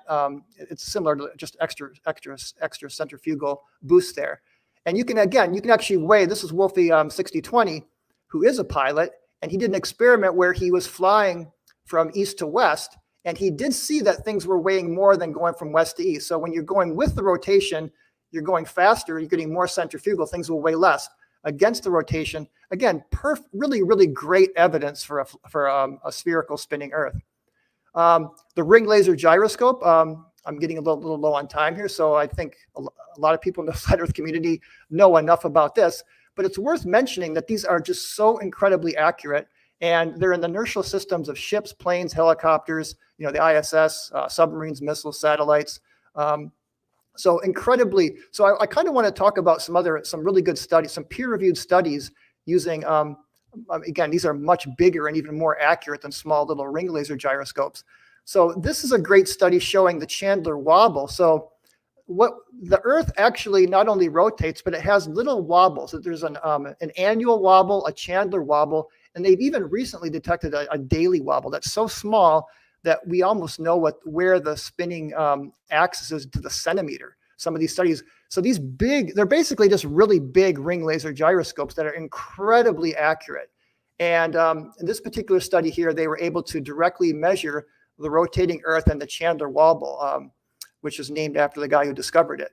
Now, this is another peer-reviewed study that showed not only the Chandler wobble here, again, using another a very large ring laser type of gyroscope, and they had one in Germany and New Zealand. So they kind of combined their data to get even more accurate answers. And what's really, to me, what I love about this study is you can even see some of the daily. So this big sweep here is the Chandler wobble, and the little tiny sweeps here are some of the daily fluctuations. So the Earth, again, not only are we not stationary, we're spinning, but the wobbles are very accurately measured by these very, very sensitive ring laser gyroscopes that are very large scale, that are going to be much more accurate than the small ones that I know your community has had access to. So this is another one, kind of similar things. The nice thing about this study, again, peer-reviewed study, showing not only measuring accurately the rotation of the Earth, but also seismic activity. So they're finding that ring laser gyroscopes can be very useful for geologists in detecting seismic behavior. Now, what's really cool is these gyroscopes, these ring laser gyroscopes, are now getting to the point where the technology is getting to the point where they can put them in chips or chip scale, and this means probably in the not so distant future we'll be able to have little ring laser gyroscopes in our iPhone or in different types of smaller technology. So it's really cool technology. Now moving on to actually mechanical gyroscopes, this right here is a marine gyro compass. These have been used for a long time, and people that are like the Marines and the Navy, and where you have to be able to find true north as your life depends on it. They're incredibly accurate. They don't have biases. They're built in such a way where you're getting the absolute true north spin of the Earth. Again, excellent evidence that we live on a spinning sphere. Now, I love this study. I didn't want to put in a Foucault pendulum thing because I know you guys have your whole gimbal type of arguments. But the cool thing about this study is this is a plastic ball, no gimbals, that's in like a levitating field. And it's just basically measuring the rotation of the Earth very sensitively. They actually got very, very good results, very accurate results without using no attachments here, just a free spinning. And you can read the study because we just don't have the time to get into these studies. Now, this is something kind of similar. This is detecting the rotation of the Earth using a superfluid. So again, this is not these are mechanical in the sense that they're fluids and physical things moving. And this was able to also very accurately measure the Earth's rotation rate, to be precise, within 0.5%. So just an interesting, creative way. So it's really cool that we can, in all these different ways, measure the rotation of the Earth. And also, I know you guys have said that you've interviewed people that, but just in closing here, the Coriolis force is actually very real. I've got a couple long-range ballistic books. I'm running out of time, but there's chapters on the Coriolis force. So these are people that actually teach long-range ballistics, and they absolutely teach Coriolis. It's a real thing, and we didn't have time. My time is up, so we didn't have time to get into that. Austin, So- you got 10 minutes. All right. So, yeah, here are the wind patterns on a flat Earth. Look, it actually makes sense. I don't know how the wind patterns would somehow help the globe. That doesn't make any sense to me. So anyway, yeah, ring laser gyros, they detect 15 degrees per hour, relative to latitude, of course, the cosine. So this all started with Michelson-Gale-Pearson, right? That's what that is. It's called the Sagnac effect. Sagnac said it was the vortex in the ether. So they did Michelson-Morley trying to detect the orbit, and they did not detect the orbit. Then they did Michelson-Gale-Pearson using the same methodology, and they matched the predictions of the sidereal rotation within 98% accuracy. So if you combine Michelson-Morley and Michelson-Gale-Pearson, what it actually shows you is that the only viable explanation is that the Earth is not spinning, and we're detecting the motion of the sky around the Earth. Secondly, you brought up planes flying over the Earth spinning. Any flight that goes north to south on a spinning ball would have to account for the Earth spinning underneath it. Prominent people, even Neil deGrasse Tyson, which I know you say you don't agree with everything he says, but he said that actually this guy kicked a field goal and won the football game because the Earth spun underneath the football as it was north to south. Now, the anti-flat earthers walked that back and they say that isn't the case for whatever reason, but then they turn around and they claim that there's a spinning bullet above the Earth spins under the bullet. So they are claiming that actually. You have to have an inertial and accelerative frame to get that effect. Then they claim that the atmosphere moves in lockstep with the atmosphere, contradictory to that with the Earth. The atmosphere moves in lockstep with the Earth, and contradictory to the idea that you have an inertial and accelerative frame to have the Coriolis effect. Anyway, it obviously cannot move in lockstep with the Earth because that would violate the law of conservation of energy. As you increase above the Earth, you would have to have a proportionate increase in energy because you would need a proportionate increase in speed, because obviously to travel a greater distance in the same amount of time would need you to travel faster.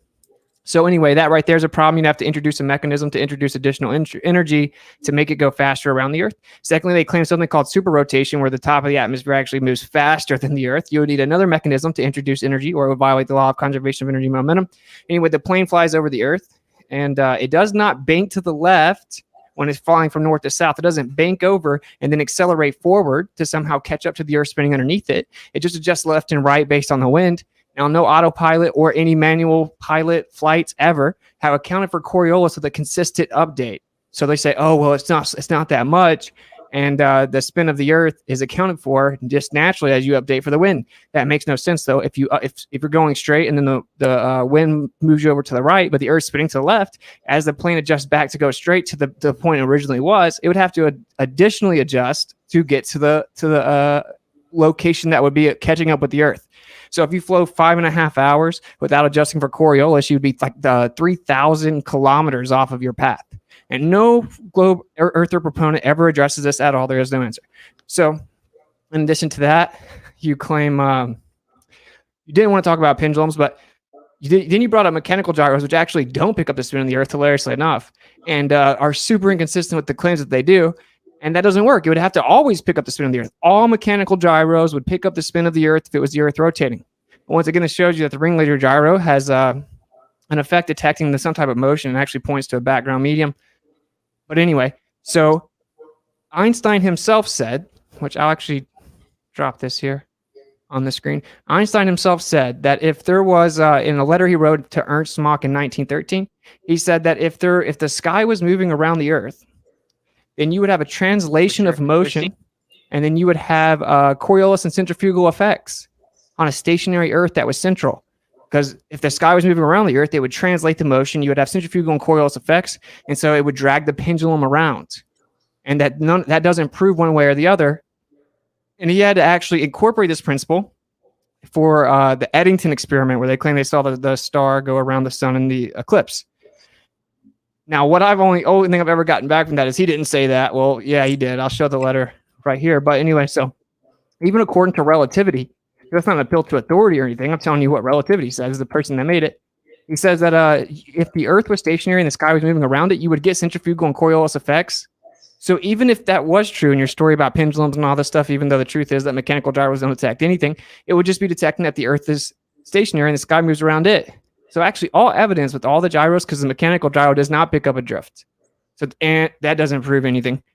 it would have to always pick up the drift of the Earth, but it doesn't. Mechanical gyros, no. Ring laser gyro, Sagneck effect, detects the sidereal rotation with a 98% accuracy, but using the same interferometry methodology, it doesn't detect the orbit, 30 kilometers a second around the sun. So that doesn't help the Earth spinning. That shows that it doesn't spin. That shows that it's stationary. And then you have like the pendulum that people bring up. Even Einstein himself would tell you that if the sky was moving around the Earth, you would drag the pendulum around. There's a translation of motion. I'm actually going to share that right now. Here we go. Okay, that'll work. So yeah, here you go. Here's the letter he wrote. If one accelerates a heavy shell of matter S, then a mass enclosed by that shell experiences an accelerative force. If one rotates the shell relative to the fixed stars about an axis going through its center, a Coriolis force arises in the interior of the shell. That is, the plane of a Foucault pendulum is dragged around. So this is him just point blank, and let me bring it back here. In this letter, he just point blank says, so this is him writing Ernst Mach. High appreciated, dear colleague, these days you have received you may have received my new work about relativity and gravitation, which has been finished after endless struggle and torturous doubt.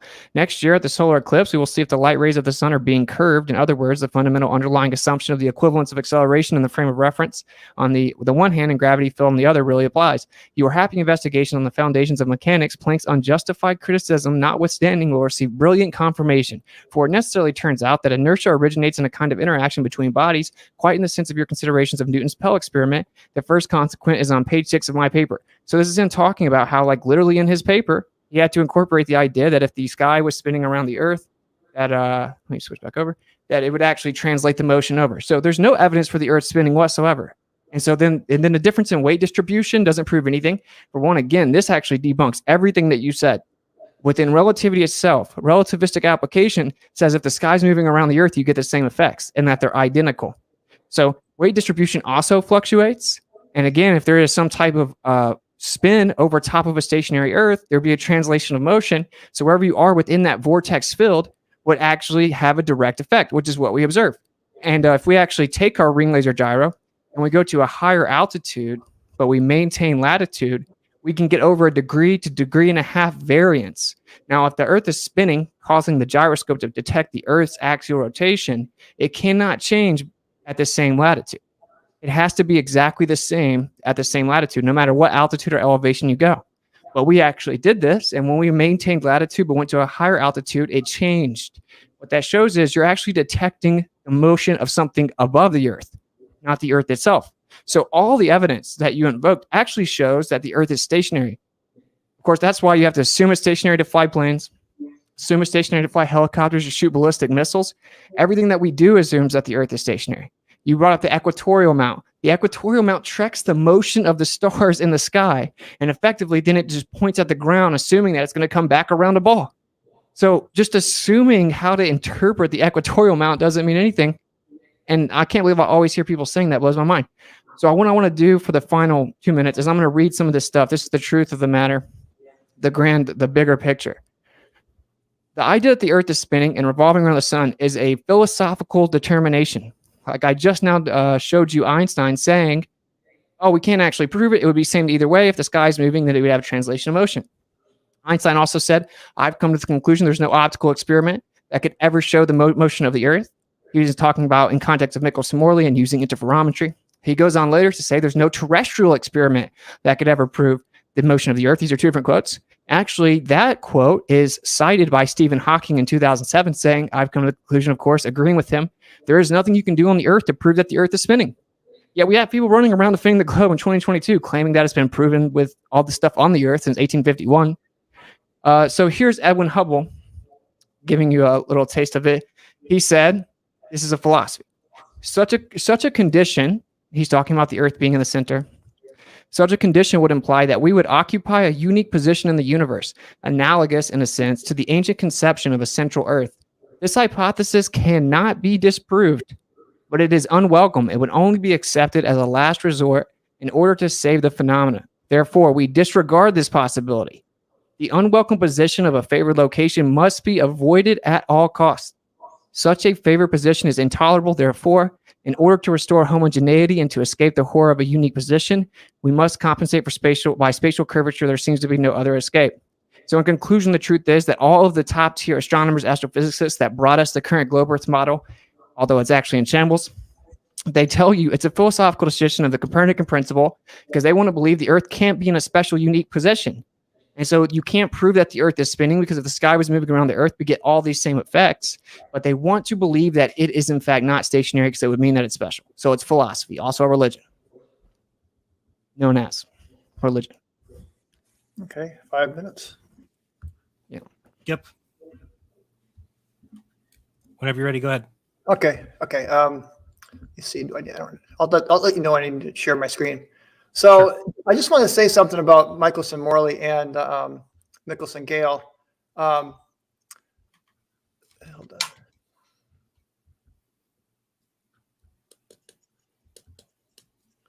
So basically, the Michelson-Morley experiment, the Earth and the ether are stationary according to Michelson-Morley. But then the ether cannot be simultaneously, like you say, moving according to Michelson-Gale. I mean, you just can't have both.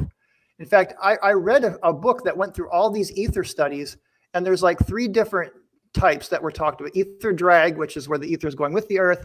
Then you have just the universal ether where everything is stationary. And then you have the Lorentz ether. And when you go through all of these different studies and then you create like a chart, some of them, Michelson-Morley, correct. It does allow for a stationary Earth and a stationary ether across the universe. But then the Michelson-Gale totally contradicts that. And it says that there's a spinning ether spinning. So, I mean, you can't have it both ways. I mean, the two contradict each other. And there's many more studies like that, too. And then you got stellar aberration, other things that make it very clear that we're moving. And I mean, there's, again, I didn't get into all the other evidences of that we're moving. But so, again, these ether studies, ether was disproven or shown not to be needed at all, unless you just want to say everything is ether. And then you can just use the word everything is God if you want. But these actual ether as the medium for light to travel, has been very soundly debunked now for, about a century. And again, the early studies, even if one study didn't, when you put them all together, guess what? Only special relativity came across as green checks across the board through all those studies. All the other studies with ether drag, with universal ether, stationary ether, and the Lorentz ether, some studies confirmed them, some studies didn't. When you put it all together, it pretty much debunked the idea of ether. So there's just been an outdated model, and you're not going to find, I mean, you may find some, geocentrists that might have some papers on ether, but certainly, the peer-reviewed studies are going to be sparse, that are going to be saying that there's an ether, again, because we got such overwhelming evidence that it doesn't exist, at least in the way that it was originally defined. So, let's see. I mean, you mentioned, I just want to bring that to you because you talk about planes, if you go from north to south, and actually airplanes do account for that. Just wanted to, forget where. You want your screen up? In just a second. I'm just trying to find it. because I did some of the calculations for this. It's down here. Where did I put that? Okay, here we go. Actually, I forgot I had it in my slides. Yeah, can you share my screen? Yep.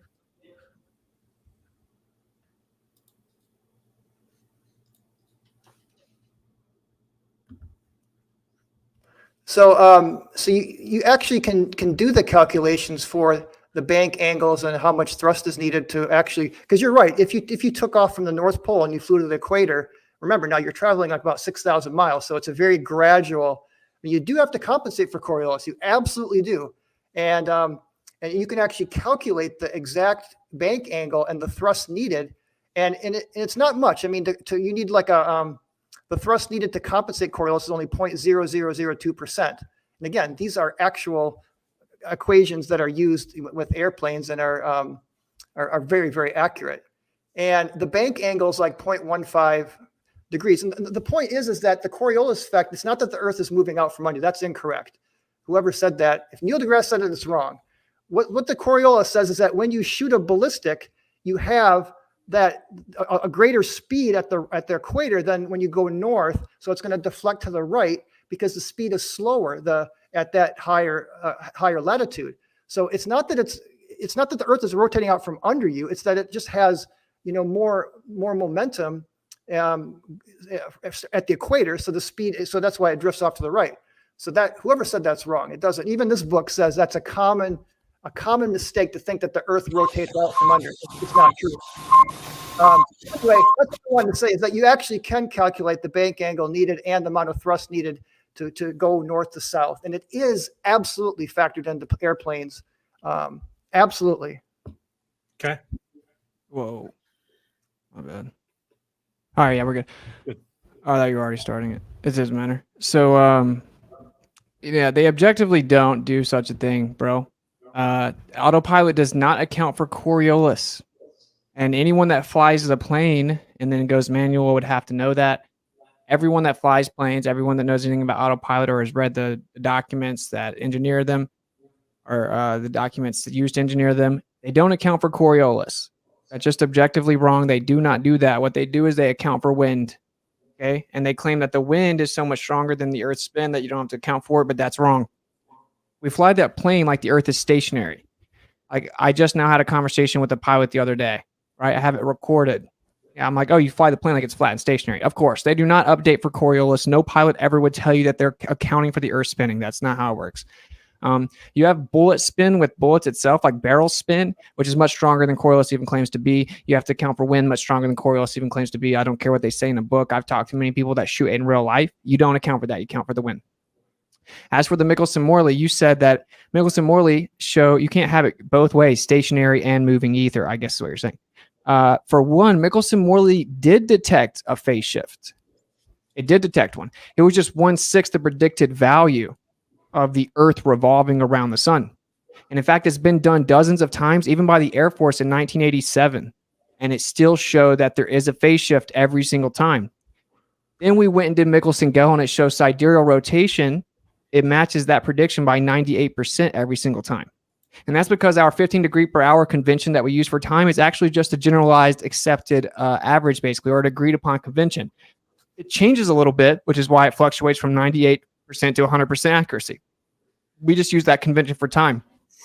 So it matches the prediction for sidereal rotation perfectly, and it does detect a phase shift. So the only thing Michelson-Morley did was show that the ether's not stationary. And so those work perfectly together. The ether slightly drifts over top of the Earth. Okay. And this explains all the phenomena. And again, you kind of waltz past it, but I'm going to really drive this home for the last 3 minutes.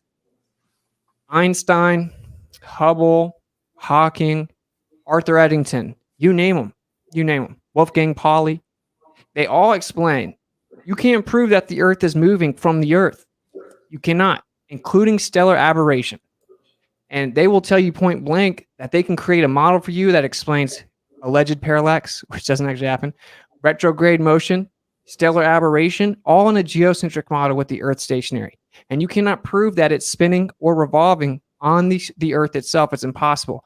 Stephen Hawking in 2007 explained it, quoting Einstein from his writings in Special and General Theory of Relativity, his paper on the combined two theories, explaining that you cannot prove that the Earth is spinning. They choose to believe in the Copernican principle because they have a religion that triggers people because they think they hate religion. They hate God oftentimes, but that is a religion. It's a belief system built upon the doctrine of men, void of empirical, verifiable evidence, and in fact, contrary and antithetical to the actual evidence. Despite what the evidence says, I just now read him point blank say it can never be disproven. We disregard that possibility because of the horror of a special and unique position. Right. And I have plenty of quotes here from geocentrists or heliocentrists explaining you can never prove it. You can't prove that the Earth is or that the Earth is not stationary. But we don't want to believe that because that would mean the Earth is special. So then what do? We go look out at the background distribution, the energy coming away from the Earth. It shows the Earth's in the center. So what do? They call it the axis of evil.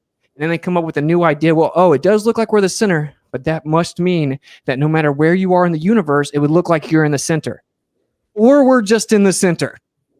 they don't want to say what it is because it has spiritual implications. It has philosophical ramifications. And that is that the earth had to be placed there. It has a special, unique position. They want to believe that there are a tiny speck of dust in an ever-expanding universe of nothingness where everything came from nothing and there's a pre-existing energy. But let's not talk about that part. Oh, lightning struck primordial soup and all this nonsense. And you know, why? That's a good question. Probably because they're scared of like moral accountability, I would guess. But this is the point. This is the problem. It's portrayed as science, and we're brainwashed and indoctrinated with this idea as if it is science, and it's proven, and it's not questionable. And you actually go look behind the curtain, it's philosophy, and they admit it. So that's why I gave the specific quotes, and it was walked past. It's the crux of the whole issue. There is a philosophy that leads to atheism and nihilism and materialism portrayed onto the world as if it is in fact scientific fact. You can't prove that the earth is moving. If the earth is a ball that spins, which it objectively isn't, we falsified it, everything gives us the illusion that it's stationary. And this is what all of the astronomers and astrophysicists say that gave you the current model. Good work on the time there. Okay. All right, back and forth. Right.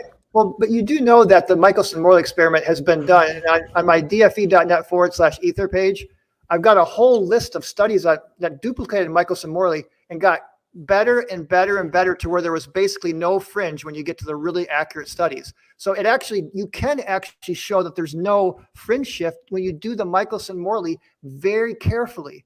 You just said basically no and then none. Which one is it? Well, it's such a small amount. I mean, you understand that experiments always have experimental error, and we're talking many decimal places on some of the best experiments. The early Michelson-Morley was, it wasn't as accurate. It just got better and better and better as the studies went on with time. The Air Force did it in '87 and got a phase shift. Well, just because the Air Force did it, there's peer-reviewed studies that show otherwise. From when? Well, again, I got them right here. We can pull some of them. I've already looked at them. They all show a phase shift. How much though? I mean, again, it doesn't matter. It does matter because if you say 0.0, it can't be just absolute. You're looking for absolutely zero in an experiment. That's what you're claiming is happening. You really don't understand how science works. I understand that you just used the instrumental error as an excuse and I have to explain it. See, special relativity was invoked to claim that the measuring apparatus physically contracted and then time slowed down, so it looks like they're the same, even though it never actually is the same. We're going to pretend that it's just instrumental error and it's always the same, and that the measuring apparatus physically shrank and you just can't tell. So is that what you believe is happening in Michelson-Morley? The Michelson-Morley is a well laid out experimental, and it's been duplicated many times. And if you're looking for a zero, of course, science isn't going to be able to get absolute zero error. I mean, because do you believe that in Michelson-Morley, the measuring apparatus is physically shrinking? Well, you understand with time dilation, length contraction. I mean, when you're going fast enough, it's not going to be much, but it's that's something that that is kind of a paradox, but it does seem to happen. So what your model claims is that there is a difference, that there is actually a phase shift, but since the measuring apparatus contracts and time expands and slows down, that it looks like there's no phase shift. Well, show me your evidence or your study that validates what you just said, and that somehow special relativity by Einstein. He gave a speech explaining it specifically. That's the whole point of special relativity. I mean, you're just giving a bunch of quotes. You don't have any actual peer-reviewed studies to show that the Earth is stationary. I mean, where is your studies? First of all evidence shows that the Earth is stationary. So the whole idea of relativity is to explain the theory that says, even though it always looks like the Earth is stationary, it's actually spinning, wobbling, and revolving. That's what relativity says. I know, but I showed you 12 peer-reviewed studies. I mean, where are your studies? I'll show you 30 different top-level astrophysicists. So if you disagree, you're disagreeing with Stephen Hawking, you're disagreeing with Albert Einstein, you're disagreeing with all the top guys, Edwin Hubble. These are the people. See, I'm not appealing to their authority. It's called a hostile witness, right? And it'd be different if you had a new theory, but you still use Einstein's theory of relativity, even though it's drastically incomplete. It's been debunked. It doesn't work on the quantum or cosmological scale. It's incompatible with quantum. It doesn't work at all, and you just keep it. But my point is, no, it does. It has not been debunked within its realm of applicability. Again, you did not listen to what I talked about laws and scientific laws, how they work. Relativity never claims to work at the quantum level, or even to work necessarily to understand dark matter and dark energy. It'd have to work on all scales if it was real. Well, again, where's your model that does that? Electrostatics. Again, but it doesn't have to work on all scales to be real, because that's not how science theories and laws work. That's how gravity has to work. It would have to be on all scales. We can use science to develop models or theories that can make accurate predictions about the world we live in. And those models and those laws have domains of applicability, meaning they don't work at all scales. And so we do think that at some point there'll be a quantum theory of gravity. We just don't have it yet. It doesn't make accurate predictions, though. Are you kidding me? General relativity makes incredibly accurate predictions. It's off by 95% in the universe. What are you talking about? Okay, let's talk about that, because you really like to bring up. It only acknowledges 5% of the universe. The dark matter and do you understand how dark matter works around? I understand in 33 discovered that the galaxies only had 3% of the mass, and then it was ignored for decades, and now it's called dark matter. The idea, dark matter is the idea. You asked me how it works. I'm going to tell you how it works. It's the idea that it doesn't interact with the electromagnetic spectrum, and it's assumed to be material, but it's undefined. We don't know. It's a mathematical discrepancy with what relativity predicts. Okay, show me a study with your that really encapsulates what you think dark matter is. I'd like to see that. No one knows what dark matter is. You're just saying words. Well, again, yes, I agree, but we can use dark matter in mathematical models to create using the background radiation. They can simulate that with dark matter, actually putting it into relativity. They can make very accurate models of how galaxies form, et cetera. They got supercomputers to do a lot of studies like that. Everyone knows that relativity made a prediction of the universe, and it was off. And so if relativity is correct, there has to be something called dark matter, or relativity is wrong. That's all there is to it. Okay. Do you know what the average density of the universe is, roughly? I don't make pseudoscientific fairy tale claims. Well, no, this is measurable. It's like 10 to the minus 9, grams per meter or kilograms per meter squared. It's very, very sparse. The point I'm trying to make is dark matter and dark energy are working on cosmic scales within the very fine, like for rotational, like the rotation of galaxies, right? The dark matter is probably like they think is in the halo areas of the galaxies, but it's spread out very, very thin. So if you apply dark matter to our solar system, let's say, for example, like the Pioneer, that's traveled billions of miles, they did a calculation of that if you incorporated dark matter, it would only deflect that by 1.5 meters. So this is just all theoretical reification fallacies. Again, there's all kinds of really good peer-reviewed papers on dark matter. And no one peer-reviewed dark matter. No one knows what it is. It's not even defined yet. Okay, I'll send you a whole bunch of. Okay. Again, so the truth of the matter is, I don't like when people are dishonest about how awesome the model is, because the truth is, it's known that if relativity is true, it's drastically incomplete. Best case scenario, it's incompatible with the quantum scale, and it did not predict the actual observations of the cosmological scale. This is just objective. Relativity has got to be updated or replaced. Best case scenario, but I don't know why we got over to this. I want to know what your response is to the fact you can't prove that the Earth is spinning, and it's a philosophical determination. Well, I gave you a bunch of studies. Where are your studies that it's stationary? All evidence ever. I just explained it. I just explained that if the sky was moving, Einstein himself said that you would get the same effects. You're cherry picking quotes. That's not studies. That's not research. You know what cherry picking a quote is? If I take it and then I say it says something that if read in context, it says the opposite of what I'm saying. That's not what happened here. This is objectively. You're looking specifically for quotes by these people that support your model. I'm representing the accuracy. I'm actually accurately representing your model because you're misrepresenting it. That's what I'm doing. Again, where is your evidence? I want to see you don't have an equation. You don't have a model. You can't make any predictions. I mean, our model can build the world around us. Let's do you want to do like 2 minutes each to finish, and then we'll take the chats, because if you got to leave at 8, we're up against you can go first. Brian, my one question though, I just have a question. Are we not then allowed to look at Einstein and those guys since they have a different model than us? We cannot read their books or anything?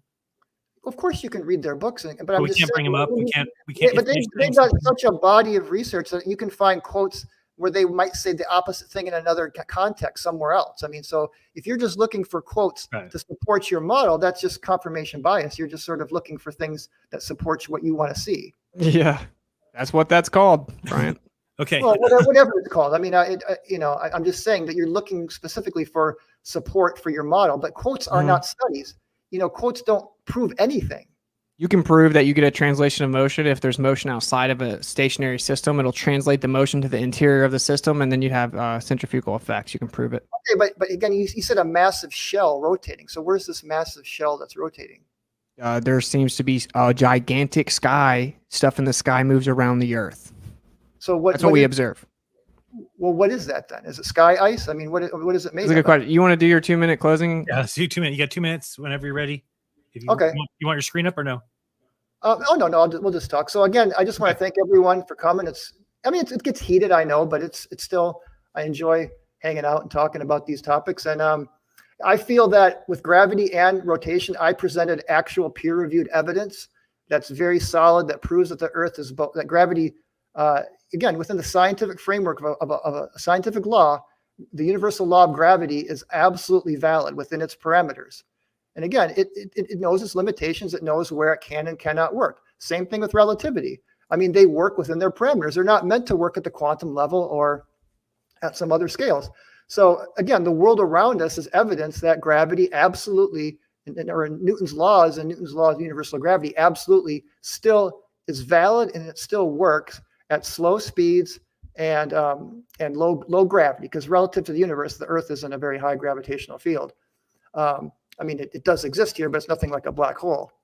And I did want to, can I share my screen? There is just one thing I wanted to share on that really drives this point home with Newton. Well, I didn't get to it in my presentation. Oh, hold on. Oh, here it is. So this right here, this is kind of just, and it's okay that you don't follow along here. All I want to show here is that from general relativity, you can actually recover the potential formulation of Newton's laws. And that what relativity does is just adds a correction factor to it. Even E equals mc squared does that. You know, that's just a first order approximation in the Taylor series. So the point here is that when you do like the perihelion of Mercury, you have to take into account this correction factor. But Newton's law of gravity was not proven wrong by Einstein. In fact, it's right there within relativity. It's just when space is very flat and the speeds are slow. So again, it's been fun, and we will do it again sometime. Cool. You just go ahead and start, I guess. I don't think we got a ton of questions. I think we'll be fine. Yeah. I'll just wrap it up super Bob, fast. write me on Skype how I'm supposed to find them, though. I can't find them. So basically what we covered was that, we have scientific empirical evidence that can be verified for electrostatics. We have equipotential increase. This was never addressed, but you can't have equipotential increase of electricity like we do on the Earth unless you have two Gaussian surfaces, which means there has to be a surface above us. That's the only way that you can have it. There's a downward flow of electricity, electric downward pressure on the Earth. It's 10 to the 36 power stronger than gravity even claims to be. Little g is downward acceleration. That's for everyone. So in fact, the only thing that can be verified and proven and manipulated with science is electrostatics. And again, it's significantly stronger than gravity claims to be. They just have to claim it's something else because electrostatics wouldn't make the Earth a magic spinning ball with water spinning around it in a vacuum, spinning around other planets. And when it comes to the spin of the Earth thing, I really want this to be really for the audience to really soak this in. You were duped into thinking that the Earth is a tiny speck of dust, but it's this gigantic ball with water bending around it. The grand scheme, it's nothing and blah, blah, blah.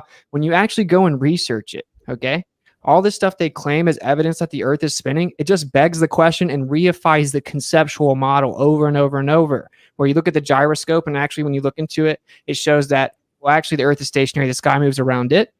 They say, oh, it's showing that the Earth moves. Then the mechanical gyro doesn't pick the Earth spinning. They just ignore it or bold-faced misrepresent it and say that it does. And the truth is that all these things, even the pendulum, which is inconsistent, all this stuff is explained with the sky moving around the Earth. We live in a geocentric system. It's a stationary topographical plane. The sky moves around us. There seems to be a vortex of an energetic background where everything moves together. It's this giant, beautiful, intricate cycle as if it was crafted like a clock. It does have a special and unique position. And a lot of these atheistic quote unquote scientists that are propped up at the top, they don't like the idea that maybe the Earth was created. And so they've clung on to the Copernican principle, the idea that the Earth cannot occupy a special or unique position. And so don't let other people make your own philosophical decisions for you while simultaneously lying and brainwashing you, claiming that it's science, because it is not. Okay. I thought it went well. Thank you, guys. Hopefully Mhm. everybody enjoyed it.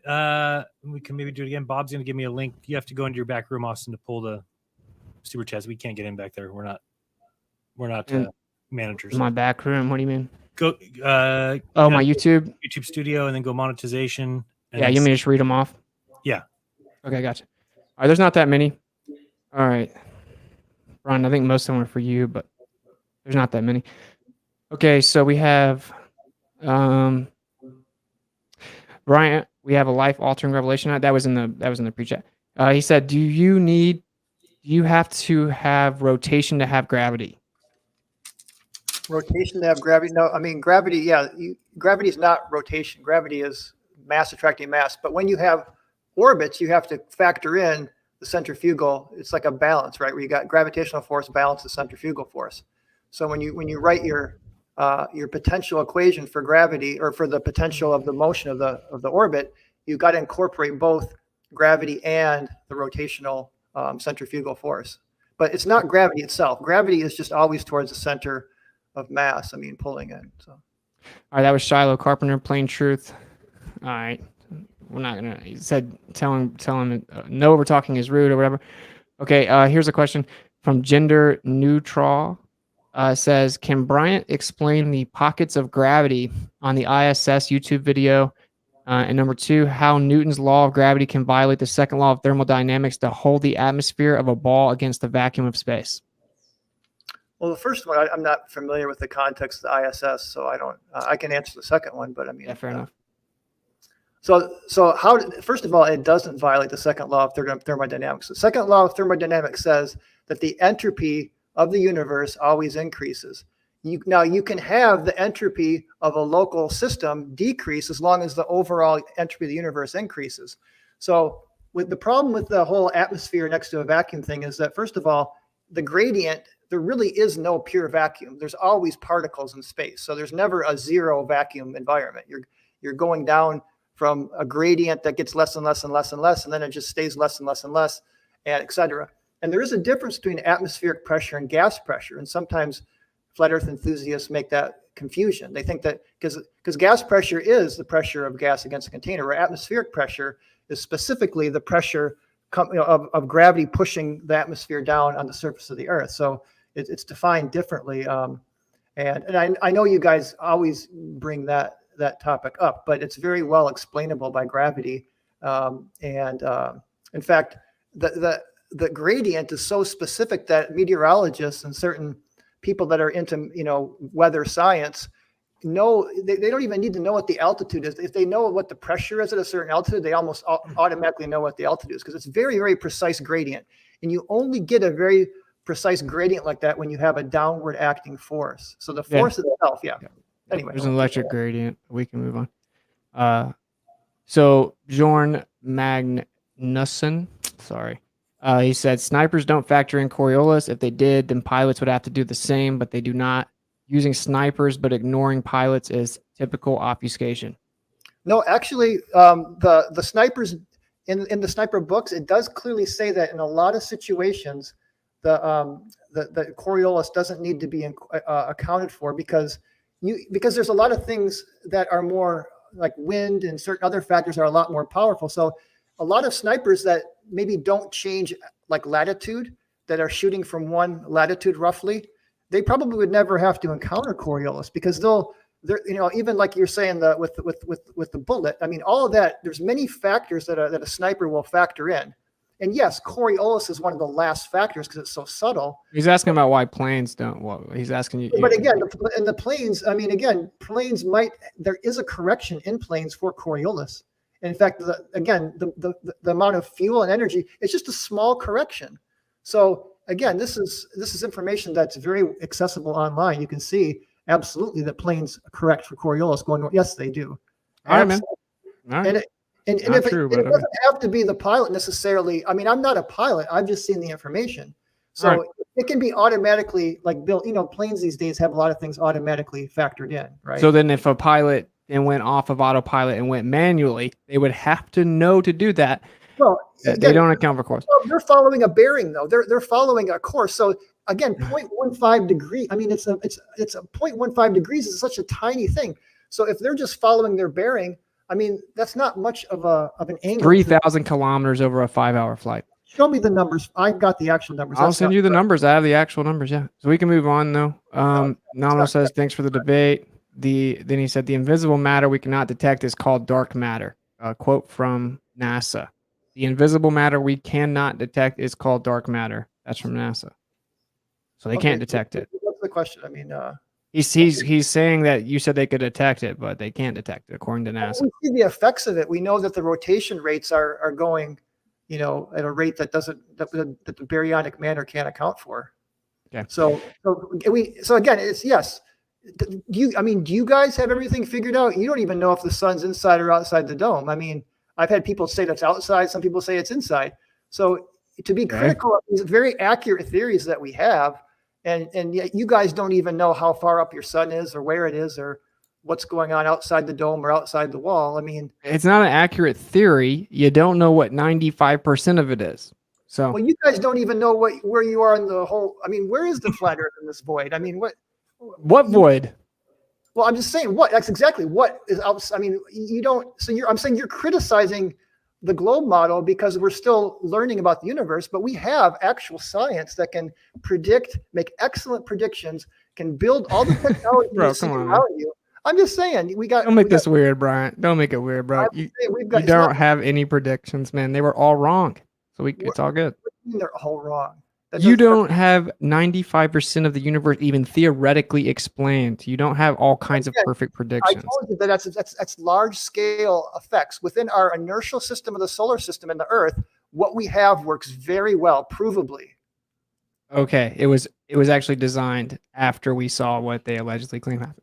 All right, so the Boston Runner says, I don't know if this is a question. It says, Austin speaking truth about the place we live. Anyone that can't see that has to first set aside what they think they know to actually research the deceptions launched at all of us over time.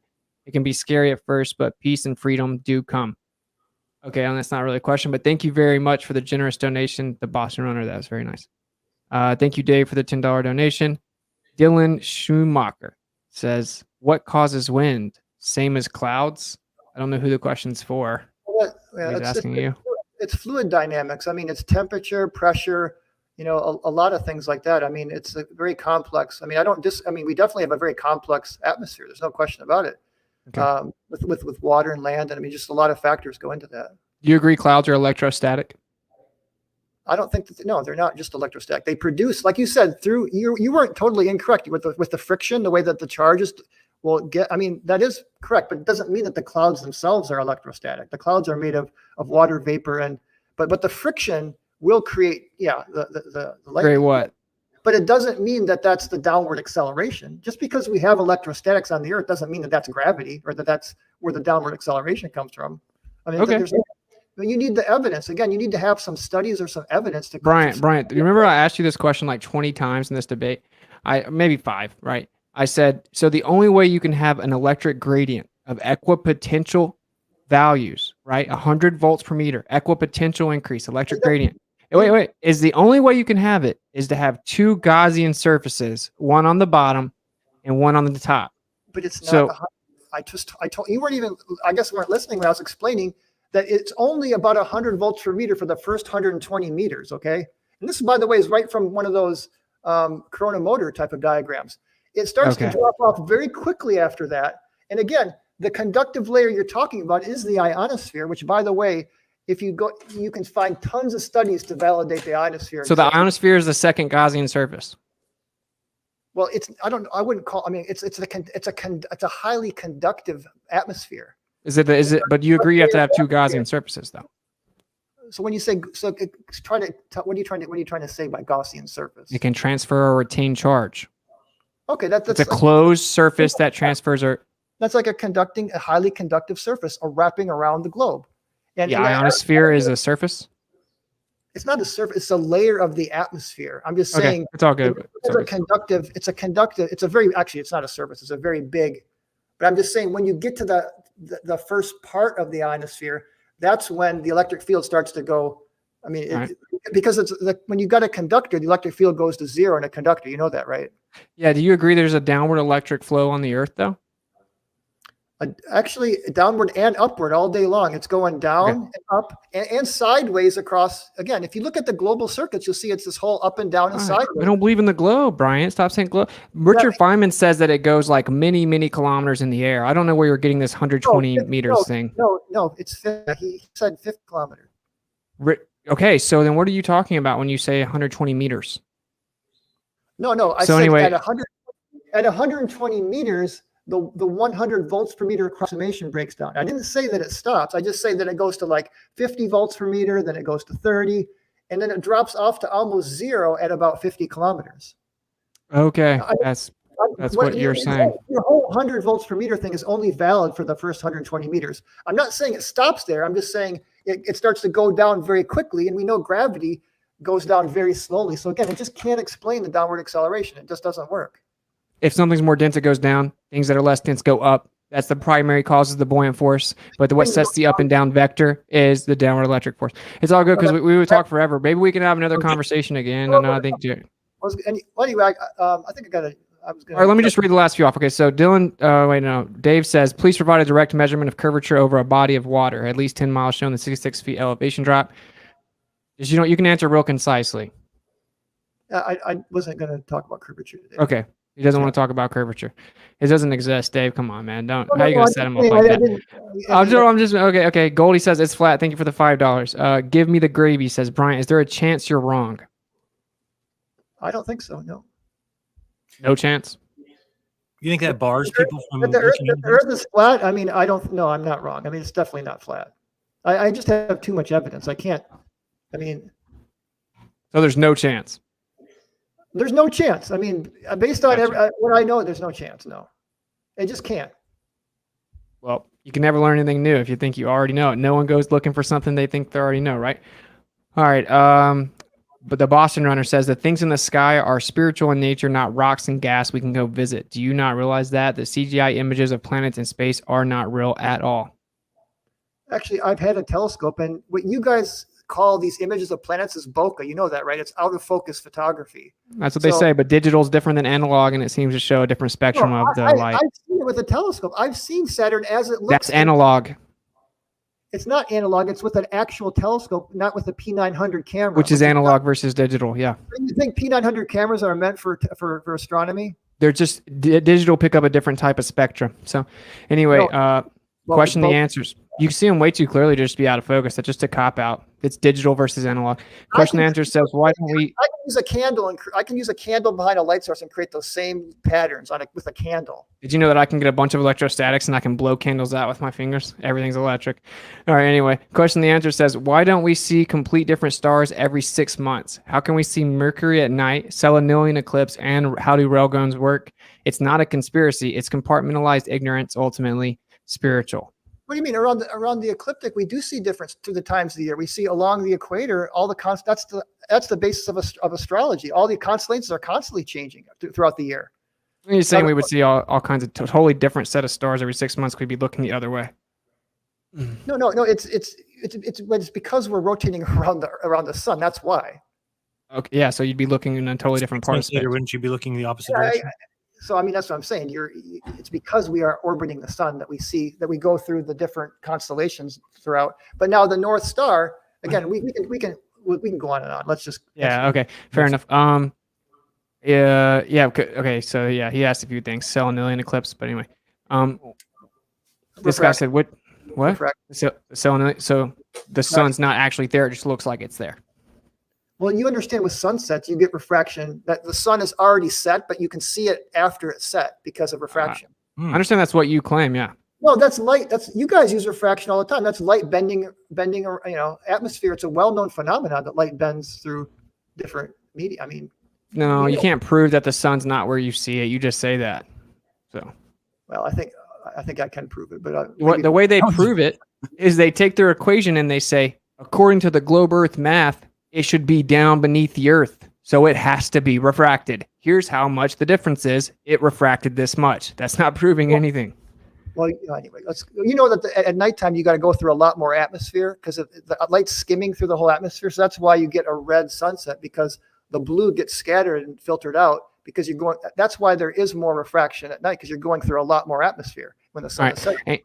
Angel asked me, why does the weight change at the equator? I think we're within a vortex of an ether field, and I think that there is actually a translation of motion from the sky, and within that ether vortex, based on your altitude and your positioning out from the center, you would have a difference in downward pressure. Show some evidence for that. I'd like to see the evidence. I have the same evidence you do. You just claim it's gravity that can't be proven. It can be proved. It's a centrifugal force. It's very well measurable. It's very simple to calculate, actually. Okay, so when you say measure and calculation, those are two different things. Obviously, you just beg the question You and can assume take it's there. scale. You can take a scale and measure and weigh things at the equator, and you'll see exactly they correspond to what the centrifugal acceleration of a sphere gives. Yes, they do. Once again, even Einstein would tell you that the centrifugal and Coriolis effects observed on the Earth could be because the sky is moving around a stationary Earth. I don't know why you keep ignoring that. So That's anyway, not evidence, though. That's just a quote. that's what your belief is also. You have the same quote unquote evidence. You interpret it one way, and then you pretend there's no other explanation. It's proof. And I'm explaining to you that even Einstein himself says that's not true. Okay, if he says that quote and you believe it, you got to supply the evidence to show that it does that. You provide the evidence that it's the Earth spinning. Well, I did. I mean, I No, my point is Einstein explains that all the stuff that you proposed would happen if the Earth was stationary and the sky was moving around it. Well, you know, one of the quotes from Einstein, he actually said that's preposterous. He says, "Since I have come to believe that the motion of the Earth cannot be detected by any optical instrument." Mm-hmm. So you guys say that, but then you forget to leave out. Yeah, he follows it up with, but we were moving around the sun. Right, through revolving around the sun. Right. That's not evidence. That's him just saying that. Begging the question, just exactly. But you guys are putting out quotes like that's kind of quotes are not evidence. I agree. Quotes, I'm just. But saying, you still use relativity. The person that wrote it says applying relativity, you would get the same effects. I don't understand. I don't think you're listening or not trying. The person that gave you your belief system of relativity, he said that according to relativity, which you still use to this day, according to it, if the sky was moving around the Earth, you'd get all the same effects. One quote. I mean, Leonard Susskind has said, well, there's dozens of quotes. I mean, Leonard Susskind gave a little idea of a big, thick, flat Earth. And if it was 7 miles thick, you could calculate the gravitational would work for a while. But it doesn't mean that he believes the Earth is flat. He's just Brian, you should go to our Flat Earth Summit, bro. TEMMS.live. You should go check it out, man. You can use Wits at 50 as your coupon code, or Jaren 50. Yeah, and you can just come check it out. Virtual online summit. Any questions? I just want to make sure because I got to. Okay, yeah, sure. I think this maybe is the last one. Thank you for being here. Don't be too close. He said at Bryant, thank you for being here. Don't be too close-minded. Yeah, I'm not close-minded. Then someone said, why haven't constellations changed in all the years? They have. He says they have changed. Okay. Well, we can talk about that. Yeah, he says doesn't want to talk about curvature. I don't blame him. Well, again, I mean, I just don't want to get it because we're gonna end up talking for a half an hour. Fair enough. We'll get. But again, if you want to make that a topic for next time, I'll prepare for that topic. Cool, Brian. Don't you feel like this was pretty cordial overall, and then everyone got to kind of talk, and there was. Yeah, I like it. I like this format. It's very nice. Cool. So thank you for coming on, man. I think it went pretty good overall. I think it kind of got like a little worked up maybe here and there, but hopefully everyone got to hear both sides relevant to the subject, and they can make up their own mind. And maybe we can do it again in the future. We can chat maybe. Absolutely. Thanks for having me on. I really appreciate you guys bringing me on. And I mean, it was fun. It got heated, but I still enjoy, sharing my side of the truth. And as a former physics teacher, I, just like people to be excited about science because you can actually build, make, and do a lot of wonderful things with science. It's not just about accepting a philosophy we can apply it to actual engineering and building things. Sure. I agree. I think science is great. Cool. All right, man. All right. Much love, man. Thanks for coming on. Much love, guys. I appreciate it. Thank you. Yeah. Later. Bye-bye. All right, brother. That's Thanks fun. for doing that. Yeah. Yeah. I just got another super chat. Hard with people like that. What? It's hard with people like that because he's just not going to see it. So he doesn't realize that he just keeps going to the same well, and the centrifugal force. And again, these things have been set up for them, in my opinion. Yeah. I mean, what can you do, man? I got this. Let's see what this says.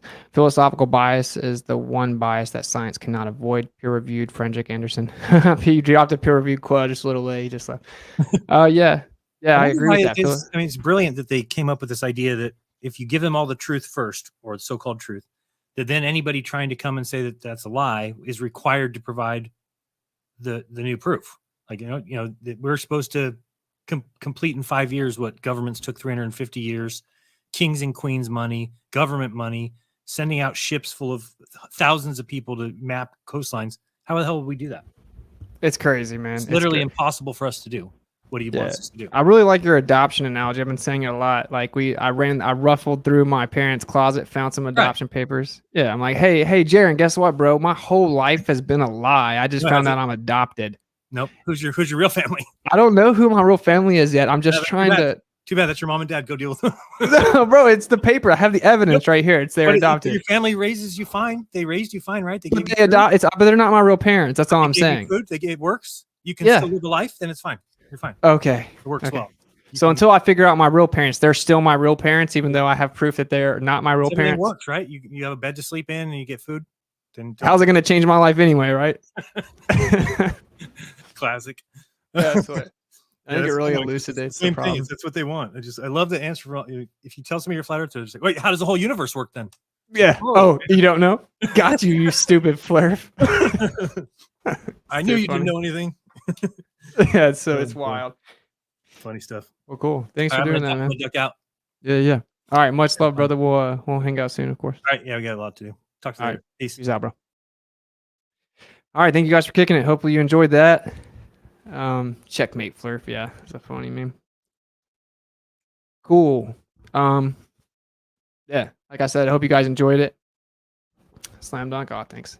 When did you actually find out you were adopted? I'm not adopted. It's all relative, yeah. Missed it. What's it? However he spinned it, I'm sure you winned it. Look at this guy, got bars out here, bro. Missed it. What's it? However you spinned it, I'm sure you winned it.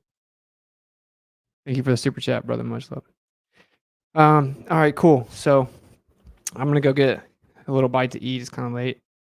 Thanks for kicking it. Hopefully you guys enjoyed.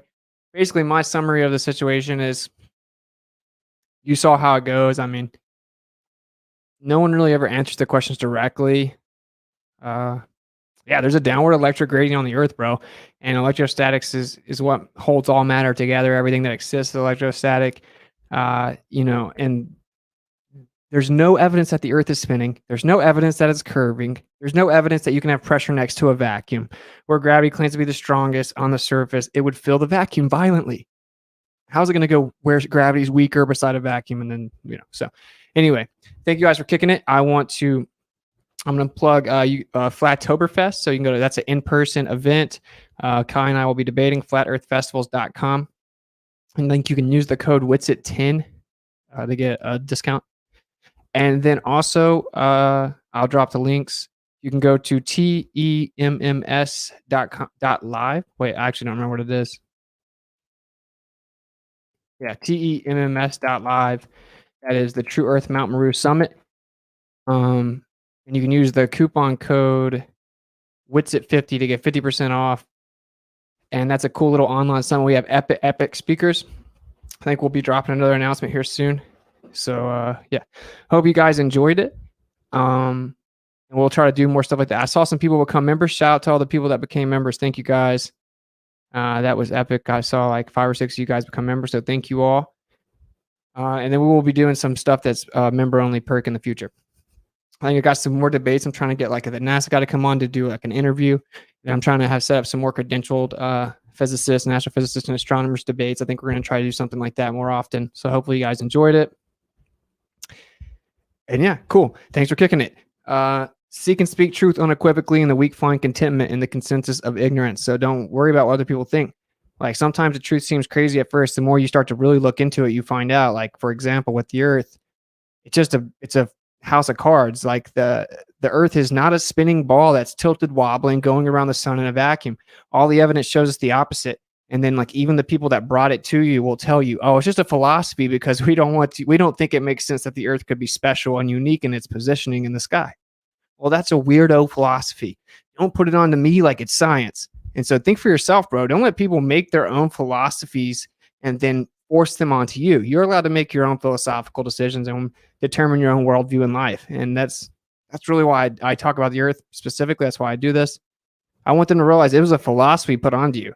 the idea that the earth is a sphere comes from the idea that for one Democritus, a Greek philosopher, said everything's comprised of indivisible little atoms or spheres. And then it moved to, oh, the sky must be full of spheres. Oh, the earth must be a sphere because the perfect shape is a sphere. That's literally where this all started from. The perfect shape is a sphere, so the earth must be a sphere. And then it turned into, oh, Copernican principle, the earth has to be going around the sun in this gigantic universe because it can't be a special, unique position because that would mean it's created. And that's weird. So there you go. If you want to support the channel or you enjoyed the debate and want to help a brother out a little bit, I could use it at the moment quite a bit. $ Witsit gets it on Cash App, or you can go to paypal.me/inaworld. You can also join to become a member down below. You can go to patreon.com/witsitgetsit. And so that'll be greatly appreciated. If anyone goes to $witsitgetsit on Cash App or paypal.me/inaworld, I'll read the donations off in the next stream. I'll plan on doing a stream tomorrow. So until then, hope you guys enjoyed it. You know, if you get reviled for speaking the truth, rejoice, for they did it to all the prophets before you. Normally what's popular is not true, and the truth is not popular. So it's all good. That just kind of comes with the territory. So you should kind of understand that's going to happen if you're actually representing the truth. So until next time, I'll catch up with you guys later. Peace.